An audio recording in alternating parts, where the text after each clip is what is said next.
আসসালামু আলাইকুম। আপনাদের সাথে একটু পরিচিত হতে চাই। আজকে যারা এখানে পার্টিসিপেন্ট আছেন, আমি যতদূর জানি আপনারা থার্ড ইয়ার থেকে শুরু করে ফাইনাল পরীক্ষার্থী, এই ক্যাটাগরির সমস্ত স্টুডেন্ট গুলা এখানে আছেন। আজকে আপনাদের এই সেশনটাতে জয়েন করার উদ্দেশ্যটা আসলে কি? আপনাদের মধ্যে থেকে কেউ একজন আনমিউট হয়ে একটু বলবেন? ভাইয়া, আমরা যেন মানে আমাদের যে পড়াটা আমরা যাতে গুছিয়ে মানে পড়তে পারি এবং আমরা একটা গাইডলাইন পাই যে আমরা কোন পথে মানে আগালে আমরা পরীক্ষা বেসড বা আমাদের যে ক্লিনিক্যাল যে নলেজটা এটা যেন আমরা একটু ইনরিচ করতে পারি, এজন্য মূলত ভাই আমাদের এই মানে সেশনে অংশগ্রহণ করা। আচ্ছা আচ্ছা, ঠিক আছে। তো আপনারা তো এখানে কেউ কি এমন আছেন যাদের প্রিপপ পরীক্ষা হয়েছে, এমন আছেন নাকি কেউ? এমন ক্যাটাগরি তাহলে হয়তো কেউ নাই। তাহলে আমি যতদূর বুঝতে পারলাম থার্ড ইয়ার থেকে শুরু করে third year, fourth year, fifth year সামনে যারা আপনারা পরীক্ষা দিবেন, আর বাকি যারা আছেন তারা কি শুনতে পাচ্ছেন আমাকে? ঠিক আছে, তাহলে আমরা মূল সেশনে যাব। আজকের সেশনটি নেওয়ার জন্য আমি আপনাদের সাথে আছি ডাক্তার মিতুল আহমেদ। আমি পাশ করেছি রংপুর মেডিকেল কলেজ থেকে, আর এখন রেসিডেন্সি কোর্সে আছি, ফেজ এর রেসিডেন্ট হিসেবে, ইউরোলজিতে, national institute of kidney disease and urology.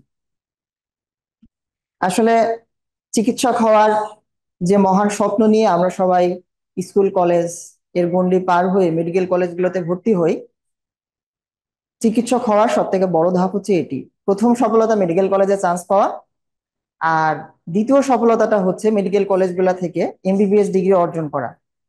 তার মধ্যে সব থেকে বড় এবং চ্যালেঞ্জিং যে পেশাগত পরীক্ষা সেটা হচ্ছে ফাইনাল প্রপ পরীক্ষা। সবগুলো পরীক্ষাই চ্যালেঞ্জিং, ফার্স্ট প্রপ বলেন, সেকেন্ড প্রপ বলেন, থার্ড প্রপ বলেন, কিন্তু ফাইনাল প্রপটা একটু বেশি চ্যালেঞ্জিং। কেন বেশি চ্যালেঞ্জিং? এই ফাইনাল প্রপ পরীক্ষাটা অনেকটাই প্র্যাকটিক্যাল ওরিয়েন্টেড এবং সিলেবাসটা বেশ বড়, অনেক বড়। এবং সব থেকে মজার ব্যাপার হচ্ছে এই ফাইনাল প্রপ পরীক্ষাতে আমরা যে পড়াশোনা করে এমবিবিএস পাশ করব, পরবর্তীতে পোস্ট গ্রাজুয়েশন করব ওর মধ্য থেকেই কোনো একটা সাবজেক্টে। তার মানে ফাইনাল প্রপ অনেক বেশি ইলাবোরেটিভ, অনেক বেশি বড় জিনিস পড়তে হয়। কিন্তু সময় থাকে কত? আপনারা যদি থার্ড ইয়ার থেকে শুরু করেন, টোটাল ফাইনাল প্রপের জন্য আপনারা পড়াশোনার জন্য টাইম পান হচ্ছে 2টা বছর। এই 2টা বছরের মধ্যেই আপনাদের নিজেদেরকে প্রিপেয়ার করে ফেলতে হয় পুরো ফাইনাল প্রপ পরীক্ষার জন্য। তাহলে বুঝতেই পারছেন যে এত বেশি বড় একটা সিলেবাস 2 বছর সময়ের মধ্যে আমাদের নিজেদেরকে প্রিপেয়ার করতে হয় এবং পরীক্ষাতে অ্যাটেন্ড করতে হয়, এবং পরীক্ষাটা রীতিমতো অনেক বেশি বড় চ্যালেঞ্জিং হয়। তাহলে আমি যদি আগে থেকে আমার প্রিপারেশনটা গুছিয়ে না নেই, আগে থেকে প্রিপেয়ার্ড না থাকি, হঠাৎ করে আসলে পরীক্ষাগুলোতে সফলতা পাওয়া খুব কঠিন হয়ে যায়। তো আজকে আমাদের সেশনটার মূল উদ্দেশ্য হচ্ছে ফাইনাল প্রপ পরীক্ষার সব থেকে বড় চ্যালেঞ্জিং যে ব্যাপারটা আমার কাছে মনে হয়েছিল সার্জারি পরীক্ষাতে পাশ করাটা, সেই সার্জারির প্রিপারেশনটা আসলে আমরা এখন থেকে কিভাবে নিতে পারি, সার্জারির পরীক্ষাটা কিভাবে হয়, রিটেনে কত মার্কস থাকে, ভাইভাতে কত মার্কস থাকে, শর্ট কেস লং কেসে কত মার্কস থাকে, অসপি বা প্র্যাকটিক্যালে কত মার্কস থাকে, সেগুলোর প্রিপারেশন নিয়ে আমরা কিভাবে নিতে পারি, এইটার জন্যই মূলত আপনাদের আজকে সেশনটা। তো আমি দেরি না করে মূল সেশনে যাব। তাহলে আজকে আমাদের সেশনটার উদ্দেশ্য হচ্ছে Bailey and Love base surgery preparation, how to prepare yourself on based on Bailey and লাভ।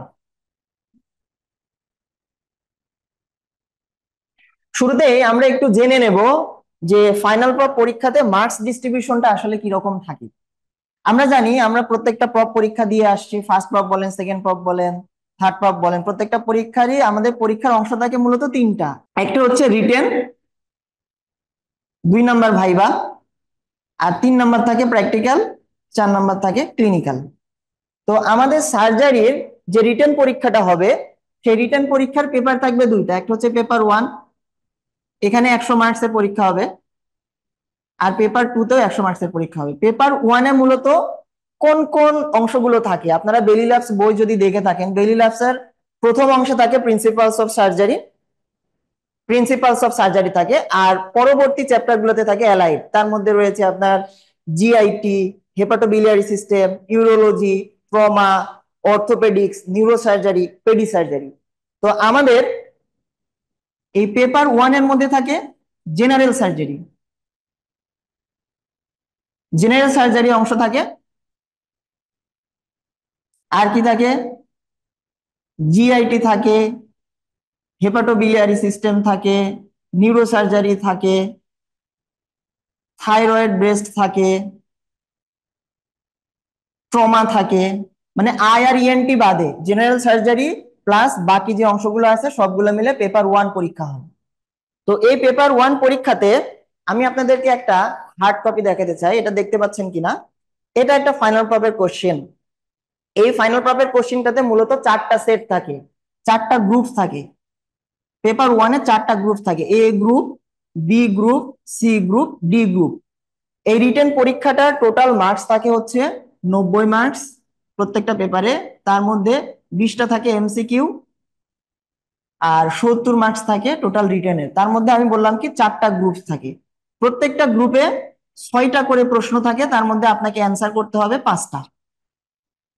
প্রত্যেকটা গ্রুপে কোশ্চেন থাকে 6টা, আপনাকে অ্যান্সার করতে হবে 5টা, তার মধ্যে প্রথম 3টা আবার কম্পালসারি অ্যান্সার করতেই হয় এরকম। তো এই গ্রুপগুলাতে মূলত কোশ্চেন কোনটা কোথায় থেকে থাকে? প্রথম যে গ্রুপটা, এখানে প্রিন্সিপালস অফ সার্জারি, এখান থেকে কোশ্চেন থাকে। দ্বিতীয় যে গ্রুপটা, এখানে কোশ্চেন কোথা থেকে থাকে? জিআইটি, হেপাটোবিলিয়ারি সিস্টেম, এখান থেকে কোশ্চেন থাকে। সি গ্রুপে কোথায় থাকে? হেপাটোবিলিয়ারি সিস্টেম থেকে থাকে কোশ্চেন, আর থাকে ইউরোলজি, অন অ্যান অ্যাভারেজ এরকম থাকে। ডি গ্রুপটাতে কোথায় থেকে থাকে? থাইরয়েড, এন্ডোক্রাইন, ব্রেস্ট, আর আদার্স যেগুলা থাকে, নিউরোসার্জারি, তারপরে ট্রমা, অর্থোপেডিক্স, এইগুলা থেকে কোশ্চেন থাকে ডি গ্রুপে। তাহলে আমরা পেপার 1-এর মোটামুটি একটা মার্কস ডিস্ট্রিবিউশন জানলাম। এখন পেপার 2-তে কিভাবে কোশ্চেন হয়? পেপার 2-এর আমাদের অংশ কি কি আছে? পেপার 2-তে থাকে আমাদের আই আর ইএনটি। এখানেও যথারীতি আমাদের মার্কস কত বললাম? টোটাল মার্কস থাকে হচ্ছে 90, তার মধ্যে 20 মার্কস হচ্ছে এমসিকিউ আর 70 মার্কস থাকে রিটেন। তো প্রথম এখানে এ এবং বি গ্রুপ, এই দুইটা গ্রুপেই আমাদের আই থেকে কোশ্চেন থাকে।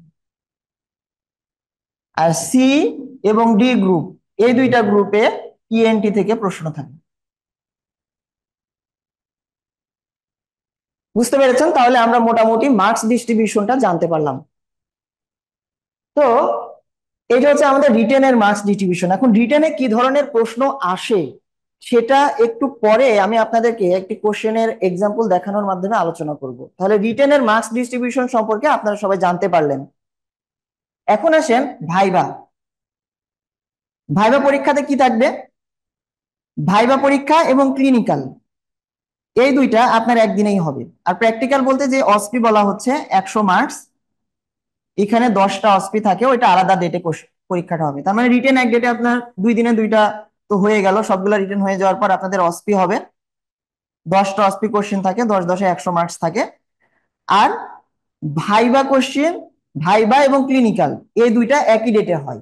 ভাইবা এবং ক্লিনিক্যাল এই দুইটা একই ডেটে হয়। এখন ভাইবাতে কি রকম হয়? ভাইবাতে মূলত আমাদের বোর্ড থাকে 2টা। তাহলে কি বললাম? ভাইবাতে বোর্ড থাকে 2টা। একটা বোর্ডে, প্রত্যেক বোর্ডে ইন্টারনাল থাকে, এক্সটার্নাল থাকে। আপনার ভাইবার দিনের পরীক্ষাটা শুরু হয় এরকম, আপনারা পরীক্ষা দিতে গেলেন, পরীক্ষা যখনই দিতে যাবেন আপনাদের প্রত্যেকের একটা রোল নাম্বার থাকবে, রেজিস্ট্রেশন নাম্বার থাকবে। আপনারা যাওয়ার পরে প্রত্যেকের রোল নাম্বার, রেজিস্ট্রেশন নাম্বার নিয়ে আপনাদেরকে লটারি করবে। লটারি করে একটা একটা এরকম করে খাতা থাকবে, সেই খাতাটা আপনাদেরকে দিয়ে দেবে। খাতা দিয়ে আপনাদের জন্য একটা লং কেস থাকবে, বেডে রুগী সাজানো থাকবে। সেই লং কেসের রুগীর কাছে আপনি চলে যাবেন। চলে যাওয়ার পর যথারীতি আপনি হিস্ট্রি নিবেন, ক্লিনিক্যাল এক্সামিনেশন করবেন, লং কেসের পুরো হিস্ট্রিটা লিখতে থাকবেন। এর মধ্যে আপনাদের শর্ট কেস পরীক্ষাটা হবে। শর্ট কেস পরীক্ষাতে মূলত 2টা শর্ট কেস থাকে, 2টা শর্ট কেস একই জায়গায় বসানো থাকবে, আপনি যাবেন একই সাথে 2টা শর্ট কেসে পরীক্ষা দিয়ে চলে আসবেন। এখন শর্ট কেস পরীক্ষাটা কেমন হয় সেটা আমি একটু পরে আলোচনা করব। এর সাথে থাকবে আপনাদের ভাইবা। তাহলে ওই দিনে আপনাদের কি কি পরীক্ষা দিতে হয়? ক্লিনিক্যাল মানে লং কেস, শর্ট কেস এবং ভাইবা। ভাইবাতে মূলত বোর্ড থাকে 2টা। একটা বোর্ডে জেনারেল সার্জারি টিচার থাকে এবং পেডি সার্জারি টিচার থাকে, ওখানে 2টা কোশ্চেন থাকে, জেনারেল সার্জারির অংশ এবং পেডি সার্জারির অংশ। আরেকটা বোর্ড থাকে যেই বোর্ডে অর্থোপেডিক্স এর কোশ্চেন থাকে এক পাশে, আর আদার্স যে অ্যালায়েড সাবজেক্ট আছে বেলি লাভসের, যেমন জিআইটি, হেপাটোবিলিয়ারি, তারপর আপনার নিউরোসার্জারি, ট্রমা, এইগুলো আলাদা আরেকটা কোশ্চেন থাকে। আপনাকে যথারীতি যে কোশ্চেনের কার্ড থাকে, সেই কোশ্চেনের টোকেনটা বা কার্ডটা আপনাকে তুলতে হবে, সেই অনুসারে আপনার পরীক্ষাটা হবে। এইটা হচ্ছে টোটাল ভাইবা পরীক্ষাটা এবং ক্লিনিক্যাল পরীক্ষাটা একই দিনে হবে। তাহলে মোটামুটি মার্কস ডিস্ট্রিবিউশন সম্পর্কে আমি একটা ধারণা দিলাম। আমি যতটুকু বললাম এটা বুঝতে কি কারোর অসুবিধা আছে, বা কারোর কোনো কোয়ারি বা কোশ্চেন থাকলে করতে পারেন।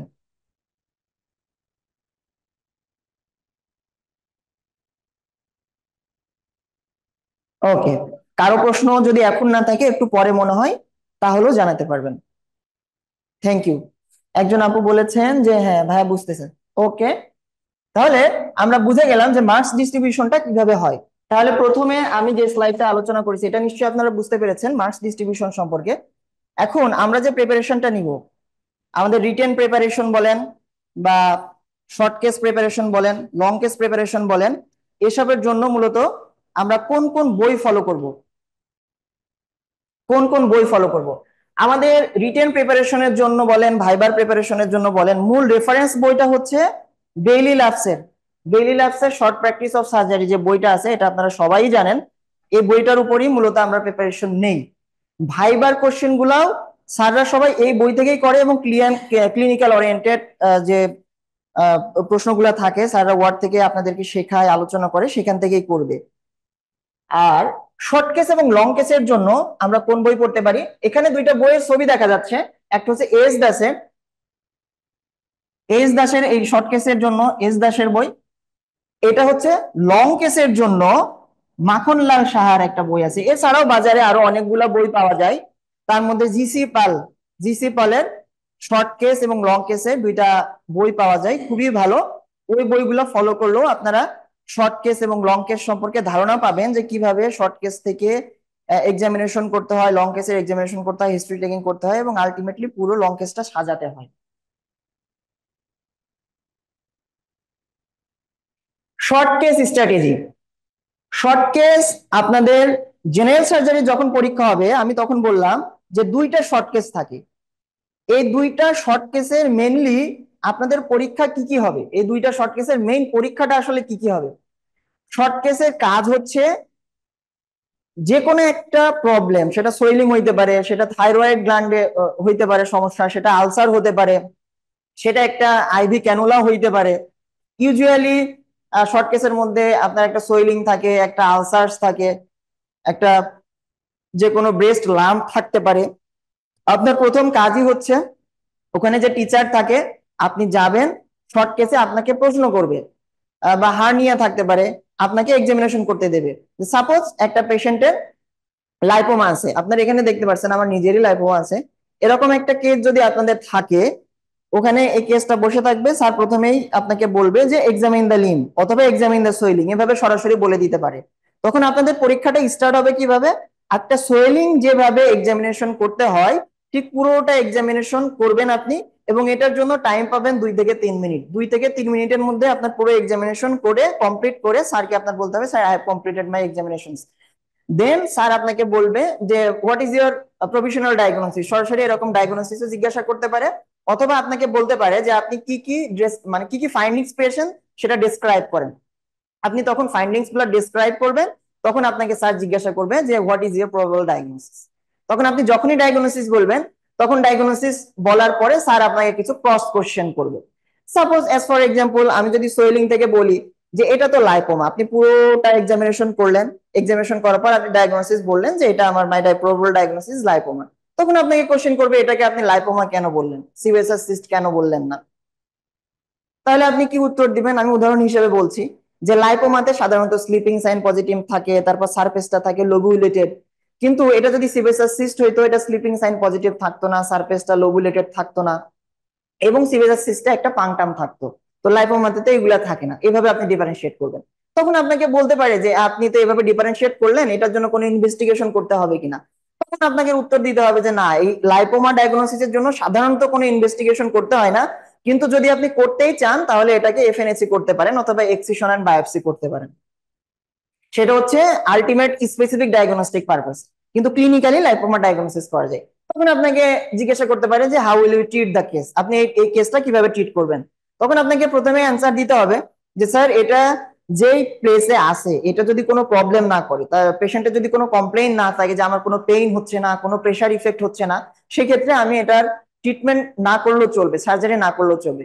তবে যদি পেশেন্ট চায় কসমেটিক পারপাসে এবং যদি কোনো প্রেশার ইফেক্ট থাকে, কোনো ব্যথা থাকে, কোনো কমপ্লেইন থাকে পেশেন্টের, সেই ক্ষেত্রে আমি এটা অপারেশন করবো। দেন নেক্সট আপনাকে প্রশ্ন করতে পারে যে আমি লাইপোমাটা কিভাবে অপারেশন করব। তখন আপনি বলতে হবে যে আন্ডার লোকাল অ্যানেস্থেসিয়া দিয়ে আমি এক্সিশন করতে হবে লাইপোমাটা। তাহলে আপনি লোকাল অ্যানেস্থেসিয়া কিভাবে দিবেন, এই কোশ্চেন আপনাকে তখন করতে পারে। ইনফিল্ট্রেট করে লোকাল অ্যানেস্থেসিয়াটা দিতে হবে। আর ইনসিশনটা কিভাবে দিবেন সেই কোশ্চেন করতে পারে। এলিপ্টিক্যাল ইনসিশন দিতে হবে। এলিপ্টিক্যাল ইনসিশন দেওয়ার পর আপনাকে সুসারিং করতে হবে। এই কোশ্চেন গুলা করবে। আসলে এতগুলা কোশ্চেন করার সময় সুযোগ কোনোটাই থাকে না। পুরো পরীক্ষাটা একটা শর্ট কেসের জন্য আপনার 5 মিনিট টাইম থাকে। আপনি 2 মিনিটে এক্সামিনেশন করে ডিসক্রাইব করতে হবে, 2 থেকে 3টা কোশ্চেনের উত্তর দিতেই আপনার কিন্তু টাইমটা আসলে চলে যায়।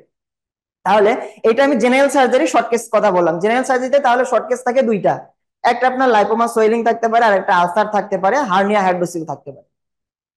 আর আই এবং ইএনটি তে একটা করে শর্ট কেস থাকে, ইএনটির একটা শর্ট কেস থাকে, আই এর একটা শর্ট কেস থাকে। এবং ওখানকার ভাইবা বোর্ডও একটা করে বোর্ড থাকে। আয়ের জন্য 2টা বোর্ড থাকে, ইএনটির জন্য 2টা বোর্ড থাকে। ওখানে আলাদা আলাদা কোশ্চেন করে এবং একই ডেটে পরীক্ষা হয়। তাহলে শর্ট কেসে কি থাকে এটা আপনারা জেনে গেলেন। এখানে আমি যে কথাটা বলেছিলাম যে শর্ট কেস হিসেবে যদি আপনাদেরকে কোনো একটা সোয়েলিং দেয়, সেই সোয়েলিংটা আপনি কিভাবে এক্সামিনেশন করবেন। যে কোনো সোয়েলিং যদি আমাদের এক্সামিনেশন করতে হয়, অ্যাজ ফর এক্সাম্পল আমাদের এই কতগুলো জিনিস দেখতে হয়। কি কি জিনিস দেখতে হয়? প্রথমে সাইডটা দেখতে হয়, আসলে সাইডটা কোথায়, সোয়েলিং এর সাইডটা কোথায়। তারপর সোয়েলিং এর সাইজটা কি সেটা দেখে নিতে হয়, কয়টা সোয়েলিং আছে সেটা দেখে নিতে হয়, নাম্বারটা দেখে নিতে হয়, শেপ দেখতে হয়, কনসিস্টেন্সিটা দেখতে হয়, কনসিস্টেন্সিটা কিরকম, সেটা হার্ড নাকি সফট। তারপর মোবিলিটি, সেটা মোবাইল কিনা। মোবাইল কিনা কিভাবে বুঝবো? ধরে রাইট টু লেফট এবং ডাউনওয়ার্ড এন্ড আপওয়ার্ড, এই বোথ ডিরেকশনে যদি আপনি মুভ করেন তাহলে তো বুঝতে পারবেন যে এটা মোবাইল কিনা। ফিক্সড হইতে পারে দুইটা স্ট্রাকচারের সাথে, একটা হচ্ছে ওভারলাইং স্কিনের সাথে ফিক্সড হইতে পারে, আবার আন্ডারলাইং স্ট্রাকচারের সাথেও ফিক্সড হইতে পারে। ওভারলাইং স্কিনের সাথে ফিক্সড আছে কিনা এটা বোঝার জন্য আমি স্কিনটা পিনস আপ করে নড়াইলে তো বুঝতে পারবো। নিচের আন্ডারলাইন স্ট্রাকচারের সাথে ফিক্সড আছে কিনা এটা বুঝতে হলে কি করব, যে স্ট্রাকচারের উপর জিনিসটা আছে আমি তখন সেই মাসলটা, যেমন লাইপোমা এটা তো সাবকিউটেনিয়াস মাসলের উপরে আছে, আমি যদি মাসলটা কন্টাক্ট করি তখন এই সোয়েলিংটা ধরে যদি দুই ডিরেকশনে রাইট টু লেফট এবং আপওয়ার্ড ডাউনওয়ার্ড দুই ডিরেকশনে মুভ করি, যদি দেখি যে ইজিলি মুভ হচ্ছে তাহলে আমরা বুঝতে পারবো যে এটা আন্ডারলাইং স্ট্রাকচারের সাথে বা ওভারলাইং স্ট্রাকচারের সাথে ফিক্সড না। তাহলে এই ফিক্সিটি দেখে নিতে হয়। তারপর সারাউন্ডিং স্ট্রাকচারের কোনো চেঞ্জ আছে কিনা সেটা দেখে নিতে হয়। ওভারলাইং স্কিন কন্ডিশন দেখতে হয়, ট্রান্স ইলুমিনেশন টেস্ট করতে হয়, ফ্লাকচুয়েশন টেস্ট করতে হয়, কম্প্রেসিবিলিটি টেস্ট করতে হয়, স্লিপিং সাইন দেখতে হয়। একটা সোয়েলিং এক্সামিনেশনে এতগুলো পার্টস থাকে। এটা একটা শর্ট কেসের এক্সাম্পল হিসেবে আমি আপনাদেরকে দেখালাম যে সোয়েলিং শর্ট কেস হিসেবে থাকলে আপনারা কোন কোন দিক দেখবেন। এতটুকু বুঝতে কারোর অসুবিধা আছে? কারো কোনো কোশ্চেন থাকলে করতে পারেন।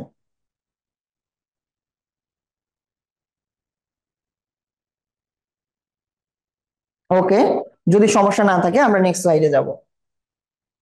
এখানে দেখেন একটা সুন্দর ছবি দেওয়া আছে সোয়েলিং এর। আপনারা বুঝতে পারছেন যে এটা একটা সোয়েলিং এর ছবি। এটা একটা সোয়েলিং এর ছবি। সোয়েলিংটা তাহলে কি কি দেখতে হয় আমি আপনাদেরকে বললাম। প্রথমে দেখতে হয় সাইট, লোকেশন কোথায়, সেটা সাইজ কি রকম, সেটা শেপ কি রকম, কনসিস্টেন্সি কি রকম, ফিক্সিটি দেখতে হবে, ওভারলাইং স্কিন কন্ডিশন দেখতে হবে, সারাউন্ডিং স্ট্রাকচারের সাথে সেটা অ্যাটাচড আছে কিনা সেটা দেখতে হবে।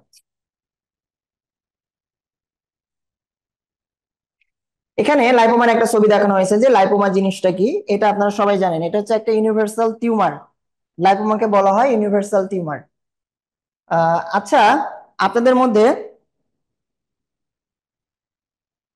আচ্ছা একজন আপু কমেন্ট করেছেন যে শর্ট কেসের নামগুলো আর একবার বলবেন। আচ্ছা ঠিক আছে, আমি আপনাদেরকে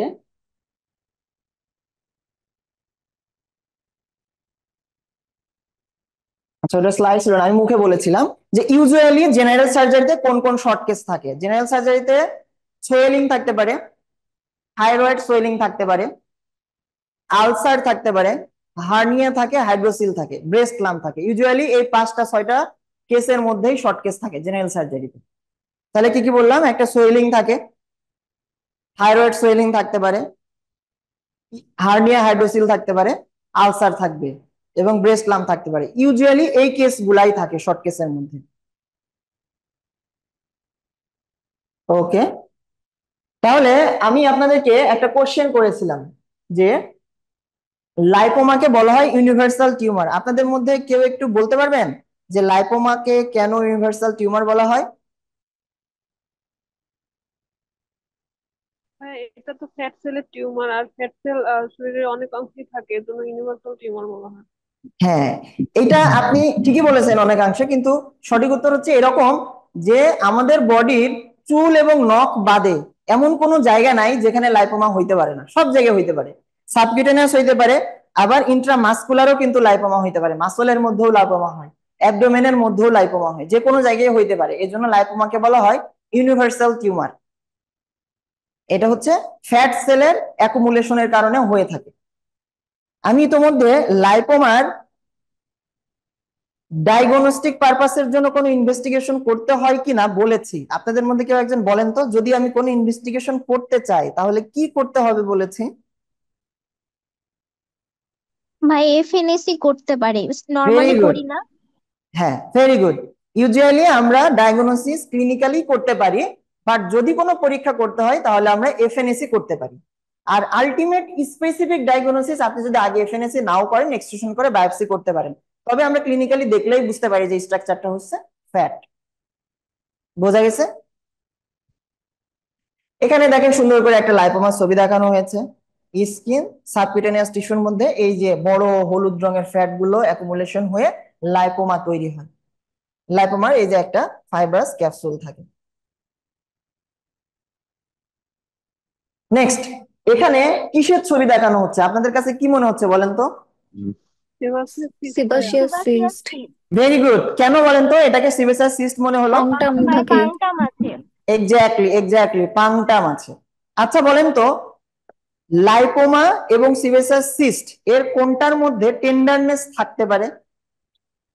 ভাইয়া সেবাসিয়াস সেবাসিয়াস সিস্টে সিস্ট। থাকবে, লাইপোমাতে থাকে না টেন্ডার। আচ্ছা, আমি যদি বলি সব সিবেসাস সিস্টেই কি টেন্ডারনেস থাকবে?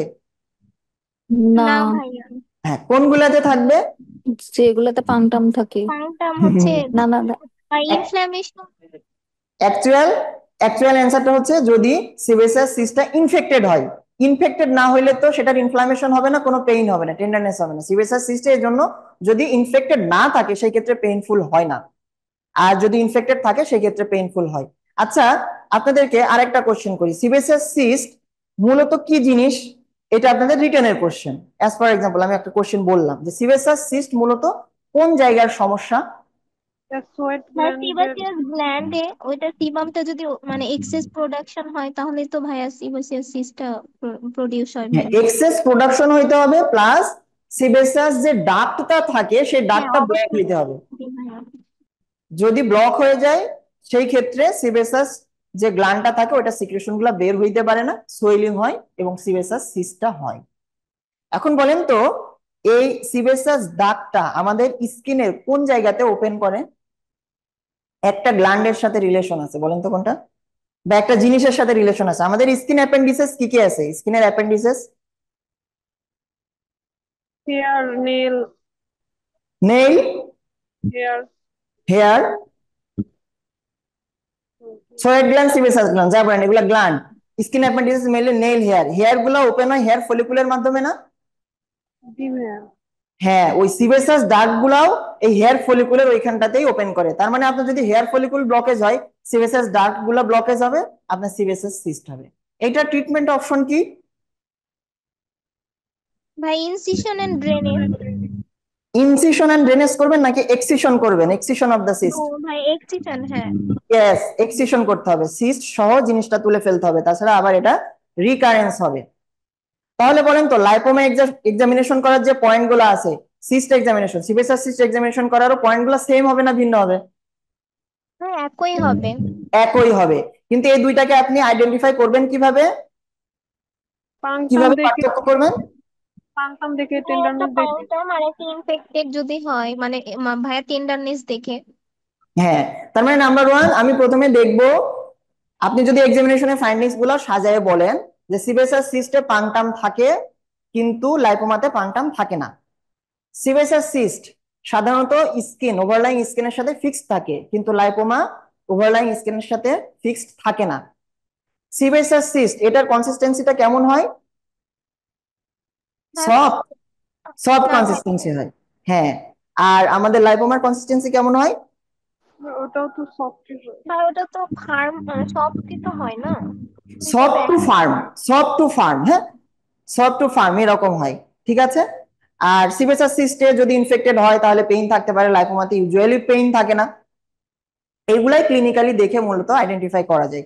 এইটা আপনাদের আমি একটা রিটেন কোশ্চেন বললাম, রিটেন কোশ্চেন এরকম লাইপোমা এবং সিবেসাস সিস্ট কিভাবে পার্থক্য করবেন, এটা একটা রিটেন কোশ্চেনও। আবার আপনার যদি একটা সোয়েলিং থাকে সেই ক্ষেত্রে ক্লিনিক্যাল শর্ট কেসও আপনাকে এই প্রশ্ন করতে পারে।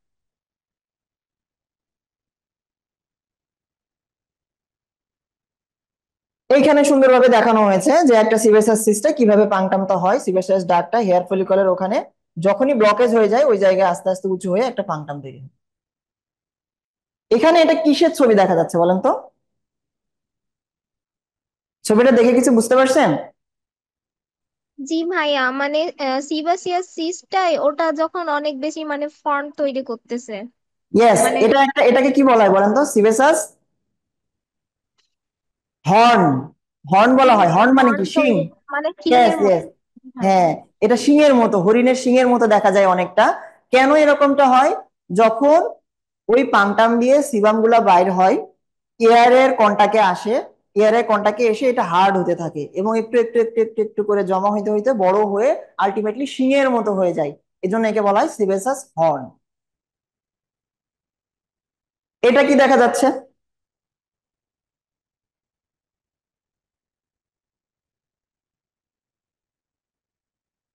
বলেন, একটু বলেন, যা মনে হয় সেটাই বলেন, এটা কি মনে হচ্ছে? হ্যাঁ, ইনফেক্টেড মনে হচ্ছে, মানে ওই রকমই তো, মানে হর্ন ইয়েস, টাইপই। এইটাও আসলে সিবেসাস হর্ন, এটাও হর্ন, শিংয়ের মতো হওয়া শুরু করেছে কিন্তু ছোট। বুঝতে পেরেছেন? নেক্সট, এটা কি দেখা যাচ্ছে? আলসার ভাইয়া। আউটার একটা লাগছে। আলসার। আপনি মোটামুটি কনফার্ম থাকবেন যে আপনার ফাইনাল পরীক্ষাতে একটা আলসার শর্ট কেস থাকবেই, অন অ্যান এভারেজ এভরিওয়ানের জন্য দুইটা শর্ট কেসের মধ্যে একটা আলসার থাকবে, এটা মাস্ট। এখন একটা আলসার এক্সামিনেশন করার জন্য কি কি পয়েন্ট আপনাকে খেয়াল করতে হবে বলেন তো?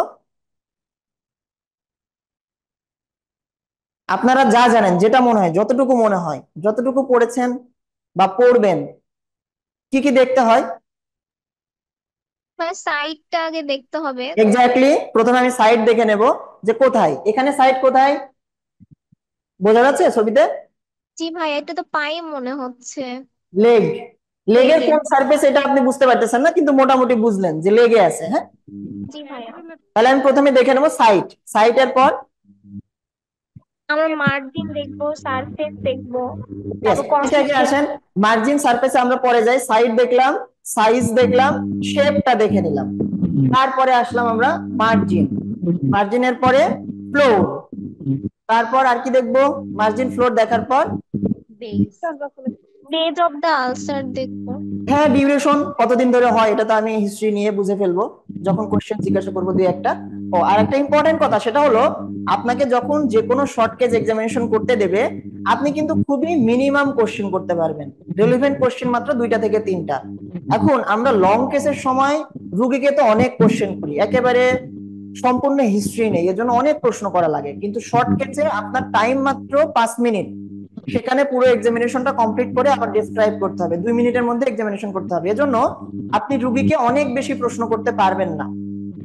আর তাছাড়াও এখানে তো আপনাকে স্যার স্পেসিফিক ভাবে বলেই দেবে যে এক্সামিন দা আলসার অথবা examine the lower limb and tell your findings, then আপনি সরাসরি এক্সামিনেশন করবেন এবং এক্সামিনেশন করাকালীন সময়ে দুই একটা প্রশ্ন করবেন, যেমন এই এই আলসারটাই যদি আপনার পরীক্ষাতে থাকে, আপনাকে লোয়ার লিম্ব এক্সামিনেশন করতে বললো, আপনি প্রথমে ইন্সপেকশন করে নিলেন, যে কোনো এক্সামিনেশনেরই তো পার্ট তিনটা, ইন্সপেকশন, পালপেশন, পার্কেশন, অসকালটেশন, এগুলো। তো এর ক্ষেত্রে আপনাকে ইন্সপেকশন করতে হবে এবং পালপেশন করতে হবে। তো ইন্সপেকশন করেই আপনি সমস্যাটা দেখে নিলেন এবং ওই লাইনে এক্সামিনেশন করা শুরু করলেন, মাঝখানে আপনি দুইটা কোশ্চেন করলেন যে আপনার এটা কতদিন থেকে হয়েছে, কোনো আঘাত পেয়েছেন কিনা। বা দীর্ঘমেয়াদী আপনার কোনো রোগের সমস্যা আছে কিনা, আপনি স্মোকার কিনা, এই দুইটা তিনটা প্রশ্ন আপনি পরীক্ষা করবেন, এক্সামিনেশন করবেন, সাথে সাথে রোগীকে প্রশ্ন করে নেবেন। তার মানে এখানে মূল কি পয়েন্ট কি বললাম, যে শর্ট কেসে বেশি প্রশ্ন করা যাবে না, অল্প কয়েকটা প্রশ্ন করতে হবে এবং সেটা পরীক্ষা করাকালীন সময়ে। আর লং কেসে তো আপনি পুরো হিস্ট্রি নেবেন। বুঝতে পেরেছেন? তাহলে এইভাবে আপনি পুরো আনসারটা এক্সামিনেশন করে নিলেন। আনসারটা এক্সামিনেশন করে এখন আপনি ডেসক্রিপশন বললেন, তখন আপনাকে স্যার জিজ্ঞাসা করবে হোয়াট ইজ ইউর ডায়াগনোসিস। এখানে তো সুন্দর দেখা যাচ্ছে একটা হেলদি গ্রানুলেশন টিস্যু আছে, স্লপিং এজ আছে, তার মানে একটা এটা হিলিং আলসার। এখন মোস্ট কমন কোশ্চেন শর্ট কেসে আপনাকে যেটা থাকবে আলসার, এটা রিটেনের জন্য শর্ট কেসের জন্য, ডায়াগনোসিস বলার পরেই আপনাকে জিজ্ঞাসা করবে যে ক্লাসিফিকেশনস অফ আলসার। অনেক রকম ভাবে ক্লাসিফাই করা যায়, যে স্পেসিফিক, নন স্পেসিফিক, তারপরে অ্যাকর্ডিং টু দা এজ যে কয়েক রকম আছে, স্লপিং আছে, আন্ডারমাইন্ড আছে, যেগুলো আছে, যে কয়েক প্রকার আছে আলসার, ওই ক্লাসিফিকেশনটা আপনাকে জিজ্ঞাসা করবেই করবে, এবং ক্লাসিফিকেশন অনুসারে প্রত্যেকটার এক্সাম্পল। বুঝতে পেরেছেন? আপনারা কেউ কি একটু বলতে পারবেন যে আলসার আসলে এজের উপর ভিত্তি করে কয় রকম হয়? হয় 4-5 রকম পড়েছিলাম, কিন্তু এখন মনে নাই, থার্ড ইয়ারে পড়ছিলাম। আচ্ছা আচ্ছা, ঠিক আছে ঠিক আছে, কয়েকটা নাম মনে আছে বলেন তো। Undermined, হয় rolled out, আন্ডারমাইন, তারপর roll, punched, punch out, bit, এই কয়টাই so মনে আছে। Sloping, undermine, punched out, sloppy না, sloping, sloping, undermine, punched out, Rest roll and up, everted. Inverted, roll ভাই আউট, রোল্ড আর, জি ভাই, রোল্ড আউট আর raised and everted. Raised and inverted, এই 5 প্রকার আছে। প্রত্যেকটার আবার এক্সাম্পল আছে, আপনারা প্রত্যেকটা নাম এবং এক্সাম্পল, এটা একদম আপনার রিটেনে আসবে, শর্ট কেসে আসবে, ইভেন আপনার অস্পিতেও যদি এরকম একটা পিক্টোগ্রাম থাকে, ছবি দিয়ে আনসার থাকে, এটা ক্লাসিফিকেশন হিসেবে একটা প্রশ্ন আসছে। এত ইম্পর্টেন্ট টপিক। বুঝতে পেরেছেন? কারো যদি কোনো জিজ্ঞাসা থাকে করতে পারেন। এটা একটা ছবি দেখা যাচ্ছে, কি মনে হচ্ছে বলেন তো? এখানে তো লেখাই আছে জি ভাই, diabetic foot ulcer. Diabetic foot ulcer, বোঝাই যাচ্ছে। ডায়াবেটিক ফুট আলসারের যদি আপনি দুইটা প্রশ্ন করতে চান, বা যে কোনো আলসারেরই যদি আপনি দুইটা প্রশ্ন করতে চান, কি প্রশ্ন করবেন বলেন তো? ভাইয়া কতদিন ধরে আর কোনো আঘাত পেয়েছে? মানে কতদিন ধরে হচ্ছে, বা ওনার কোনো আগে কোনো হচ্ছে যেমন ডায়াবেটিস বা এগুলা কিছু আছে কিনা, আর এটা হচ্ছে মানে কোনো আঘাত পেয়েছেন কিনা উনি। এক্স্যাক্টলি, মানে আমার প্রশ্ন করার উদ্দেশ্য হচ্ছে যে আলসারটা কিভাবে হইলো। সেটা তো এমনও হইতে পারে যে আপনার কাছে কোনো একটা সে আসছিল সেলুলাইটিস নিয়ে, আপনি সেলুলাইটিসটা এক্সিশন করে নিজেই ওইটা আলসারটা বানাইছেন ট্রিটমেন্ট করার মাধ্যমে। আমি হিস্ট্রি না নিলে কিন্তু এটা বুঝতে পারবো না যে এটা আসলে কি কারণে আলসারটা হয়েছে। এটা একটা, তার কোনো রিস্ক ফ্যাক্টর আছে কিনা, এক্সাক্ট কজটা জানার জন্য আমরা দুইটা তিনটা প্রশ্ন করব। Very good. নেক্সট, এটা কি দেখা যাচ্ছে? এটাও একটা আলসার, এটাও একটা আলসার, কিন্তু ফেসের এই রিজনে এই আলসারটা সাধারণত ক্যান্সারের কারণে হয়, স্কোয়ামাস সেল কার্সিনোমা হতে পারে। এই যে আপনাদের কাঙ্ক্ষিত আলসারের ক্লাসিফিকেশন, যেটা আপনারা বলতে চাচ্ছিলেন, এইখানে দেখেন দেখা যাচ্ছে আলসারের ক্লাসিফিকেশনটা। এই যে এটা হচ্ছে এইজ, আলসারের এজ, আলসারের তো কতগুলো অংশ থাকে, এটা হচ্ছে এইজ, এইটা হচ্ছে এজ। দেখেন এই আলসারের এজটা কেমন, এইটার এজটা কেমন, এইটার এজটা কেমন, এইটার এজটা কেমন, আর এইটার এজটা কেমন, ডিফারেন্ট ডিফারেন্ট না? এটা হচ্ছে স্লপিং এজ। এক্সাম্পল কি আছে? Non specific ulcer, sloping edge. ও, একজন আপু একটু কমেন্ট করেছেন যে আলসারে যদি দুইটা কোশ্চেন জিজ্ঞাসা করতে হয় তাহলে কি জিজ্ঞাসা করবেন। আপনি ডিউরেশন কতদিন থেকে আপনার এই সমস্যাটা, আপনার ডায়াবেটিস, প্রেসার বা দীর্ঘমেয়াদী রক্তনালীর কোনো অসুবিধা আছে কিনা। আপনার পায়ে যদি একটা পেশেন্টের কোনো আলসার পান, তাহলে আপনার ধারণা কি হইতে পারে? সেটা ট্রমাটিক কজ হইতে পারে, সেটা ডায়াবেটিক ফুট আলসার হইতে পারে, সেটা পেরিফেরাল ভাস্কুলার ডিজিজ, রক্তনালীতে রক্ত সাপ্লাই কমে গিয়েছে সেই কারণেও আলসারটা হতে পারে। এই দুইটা তিনটা কোশ্চেন, এই দুইটা তিনটা কোশ্চেনের মাধ্যমে আপনি বুঝতে পারবেন যে অ্যাকচুয়ালি তার আলসারের কজটা কি। তো আমি আলসারের অ্যাকর্ডিং টু এজ, এর উপর ভিত্তি করে যে 5 প্রকার আলসার আছে তার ক্লাসিফিকেশনটা বলতেছিলাম। এটা হচ্ছে স্লপিং এজ, দেখেন একটা ঢালের মতো জায়গা আছে, এটা স্লপিং এজ। স্লপিং আলসার গুলো আমরা কোথায় পাই? নন স্পেসিফিক আলসার। এটা কি 2 নাম্বার আন্ডারমাইন্ড এজ। আন্ডারমাইন্ড মানে কি উপর থেকে ছোট দেখা যাবে কিন্তু নিচে অনেক বড় থাকবে, আন্ডারমাইন্ড এজ। এটা কোথায় পাওয়া যায়? টিউবারকুলার আলসার পাওয়া যায় আন্ডারমাইন্ড এজ। তারপরেরটা রডেন্ট আলসার। তারপরেরটা হচ্ছে C number rodent ulcer. Rodent ulcer কোথায় পাবো?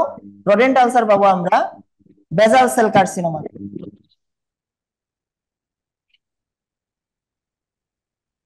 তারপরে এই যে এজটা দেখা যাচ্ছে এটা কি রকম? এটাকে দেখেন দুইটা ভাবে বলা যায়, একটা হচ্ছে হিপটাপ এজ আর একটা হচ্ছে ইভার্টেড।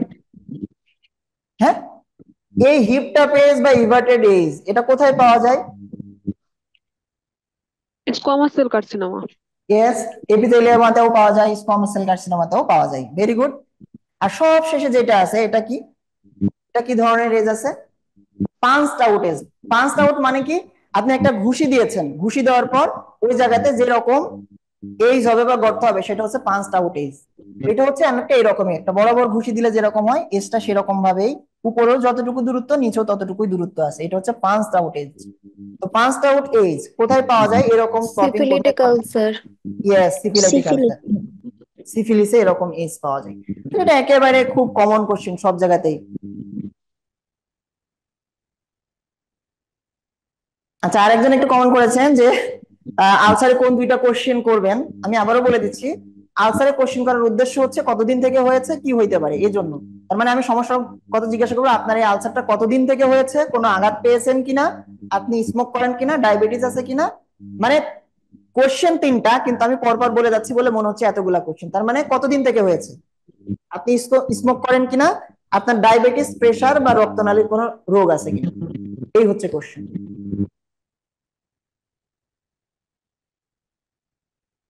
Long case strategy. আচ্ছা, শর্ট কেস সম্পর্কে কারোর কোনো জিজ্ঞাসা বা কোয়েরি আছে কিনা? ভাইয়া আই এবং ইএনটি থেকে কি কি আসে? Yes yes, exactly. আই এবং ইএনটি তে আপনার কি কেস আসবে? ইএনটি তে আপনার টনসিলাইটিস থাকতে পারে, এনলার্জ টনসিল, এরকম একটা কেস থাকতে পারে।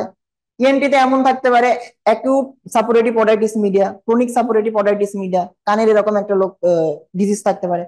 অথবা আপনি থাকতে পারে ডিএনএস, ডেভিয়েটেড নেজাল সেপ্টাম, নাকটা একদিকে বাঁকা, এরকম কোনো কেস থাকতে পারে।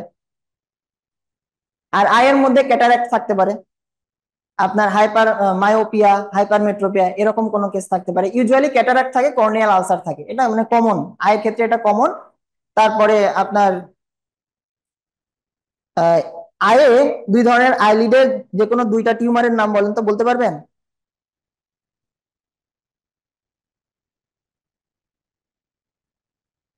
ভাই প্যাপিলো ইডিমা বলা যাবে এখানে? রেটিনোব্লাস্টোমা। না, আমি আইলিডের কথা বলছি।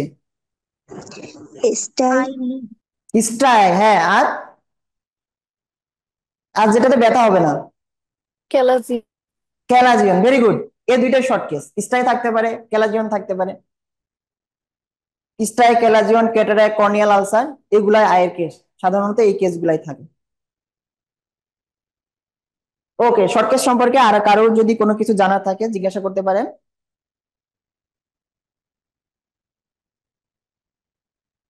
ভাইয়া আসসালামু আলাইকুম। ওয়ালাইকুম আসসালাম। জি ভাই কোশ্চেন ছিল, যেমন কমেন্টে হচ্ছে কিছু কোশ্চেন করা হয়েছিল, ওইগুলো একটু বলতাম আপনাকে। হ্যাঁ হ্যাঁ হ্যাঁ, অবশ্যই অবশ্যই বলেন। ভাই একজন জিজ্ঞেস করছে যে মাখানলাল স্যারের বই তো হচ্ছে রেফারেন্স হিসেবে স্যাররা নেয় না অনেক সময়, তো এক্ষেত্রে কি করবো, ওই বইটাই কি কিনবে? মাখনলাল স্যারের বইটা অনেক ভালো আছে, ওইটা রাখতে পারেন। জিসি পাল এই স্যারের বইটা রেফারেন্স হিসেবে নেয়, তবে স্যাররা রেফারেন্স হিসেবে চাই হচ্ছে হ্যামিল্টন বেলি এই বইটা। কিন্তু সবাই আসলে হ্যামিল্টন বেলির ওই বইটা পড়ে বুঝতে পারবেন না, এজন্য আপনাদের উচিত, আমি সাজেস্ট করব যে হ্যামিল্টন বেলির বইটা আপনারা রাখবেন, সাথে মাখনলাল হোক অথবা জিসি পাল হোক, এই দুইজনের একটা বই রাখবেন। জিসি পাল থেকে আপনি প্রথমে জানবেন, সবকিছু পড়ে ওভারঅল একটা কেস সম্পর্কে ধারণা নিবেন, তারপর হ্যামিল্টন বেলি থেকে পড়বেন, দেখবেন যে দুইটা সেমই আছে। যেগুলা দুই একটা একটু কনফিউশন হচ্ছে বা এক্সট্রা তথ্য আছে হ্যামিল্টন বেলি থেকে, সেটা দেখে নিবেন।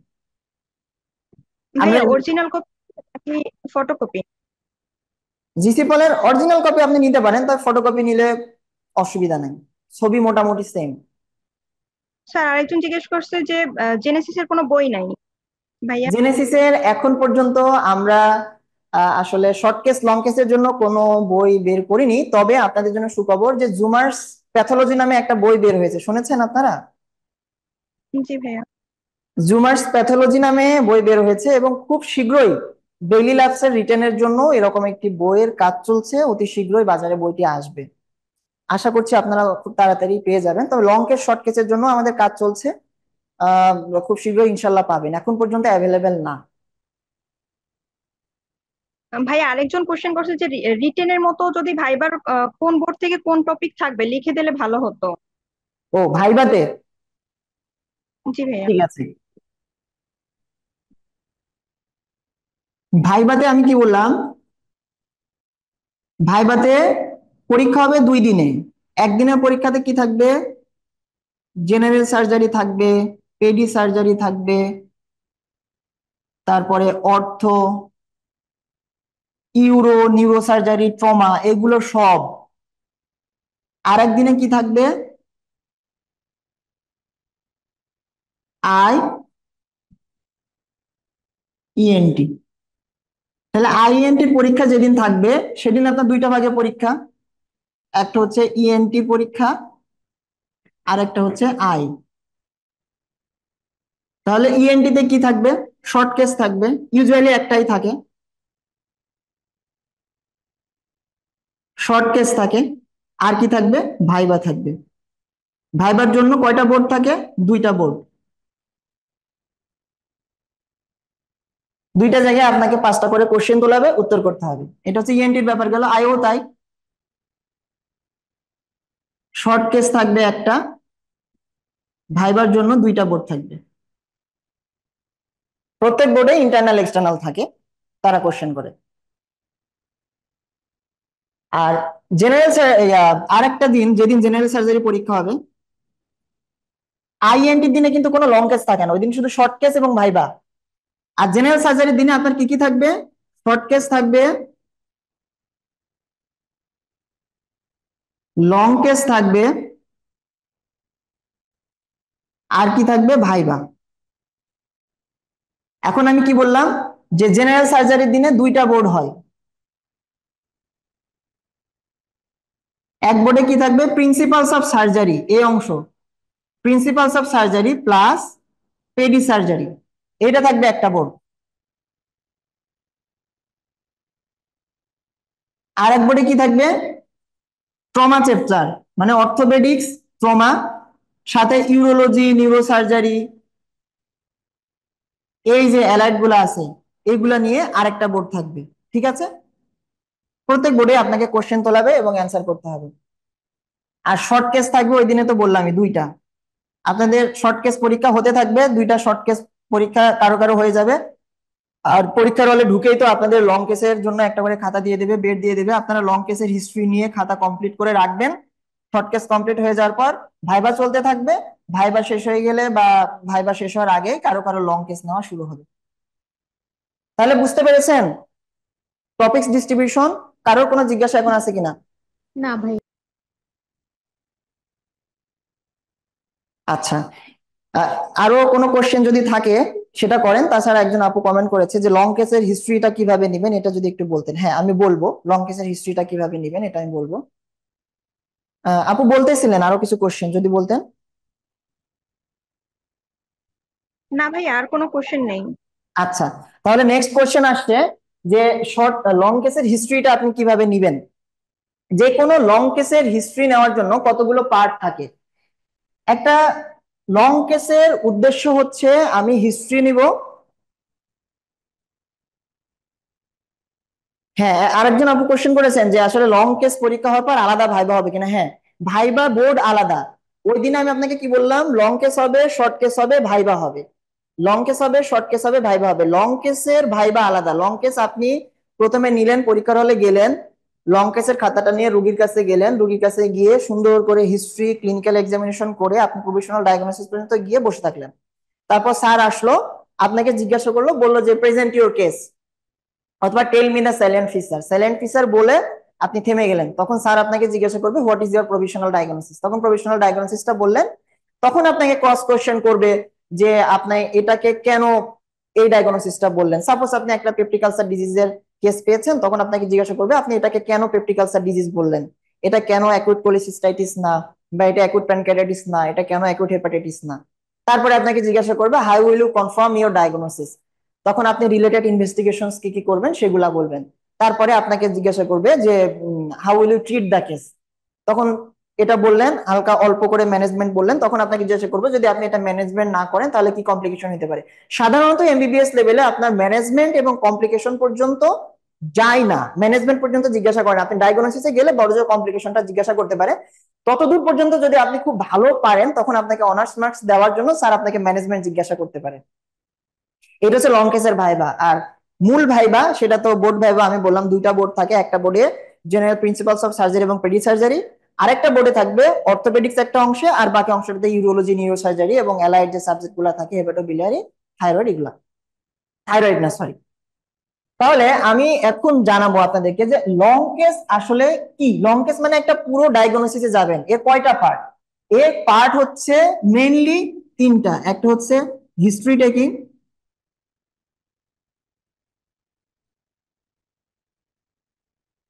দুই নাম্বার হচ্ছে ক্লিনিক্যাল এক্সামিনেশন,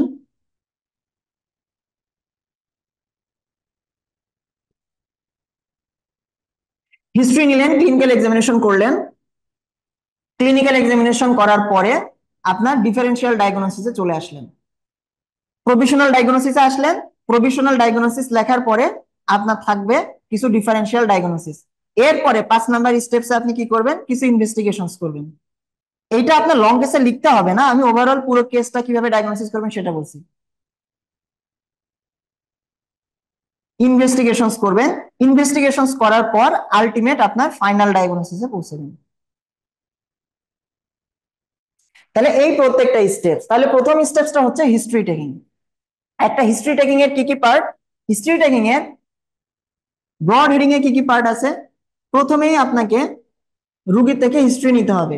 সাপোজ একটা রুগী আপনার কাছে আসলো, থ্যালাসেমিয়ার একটা পেশেন্ট আপনার কাছে আসলো, সে কি বলল?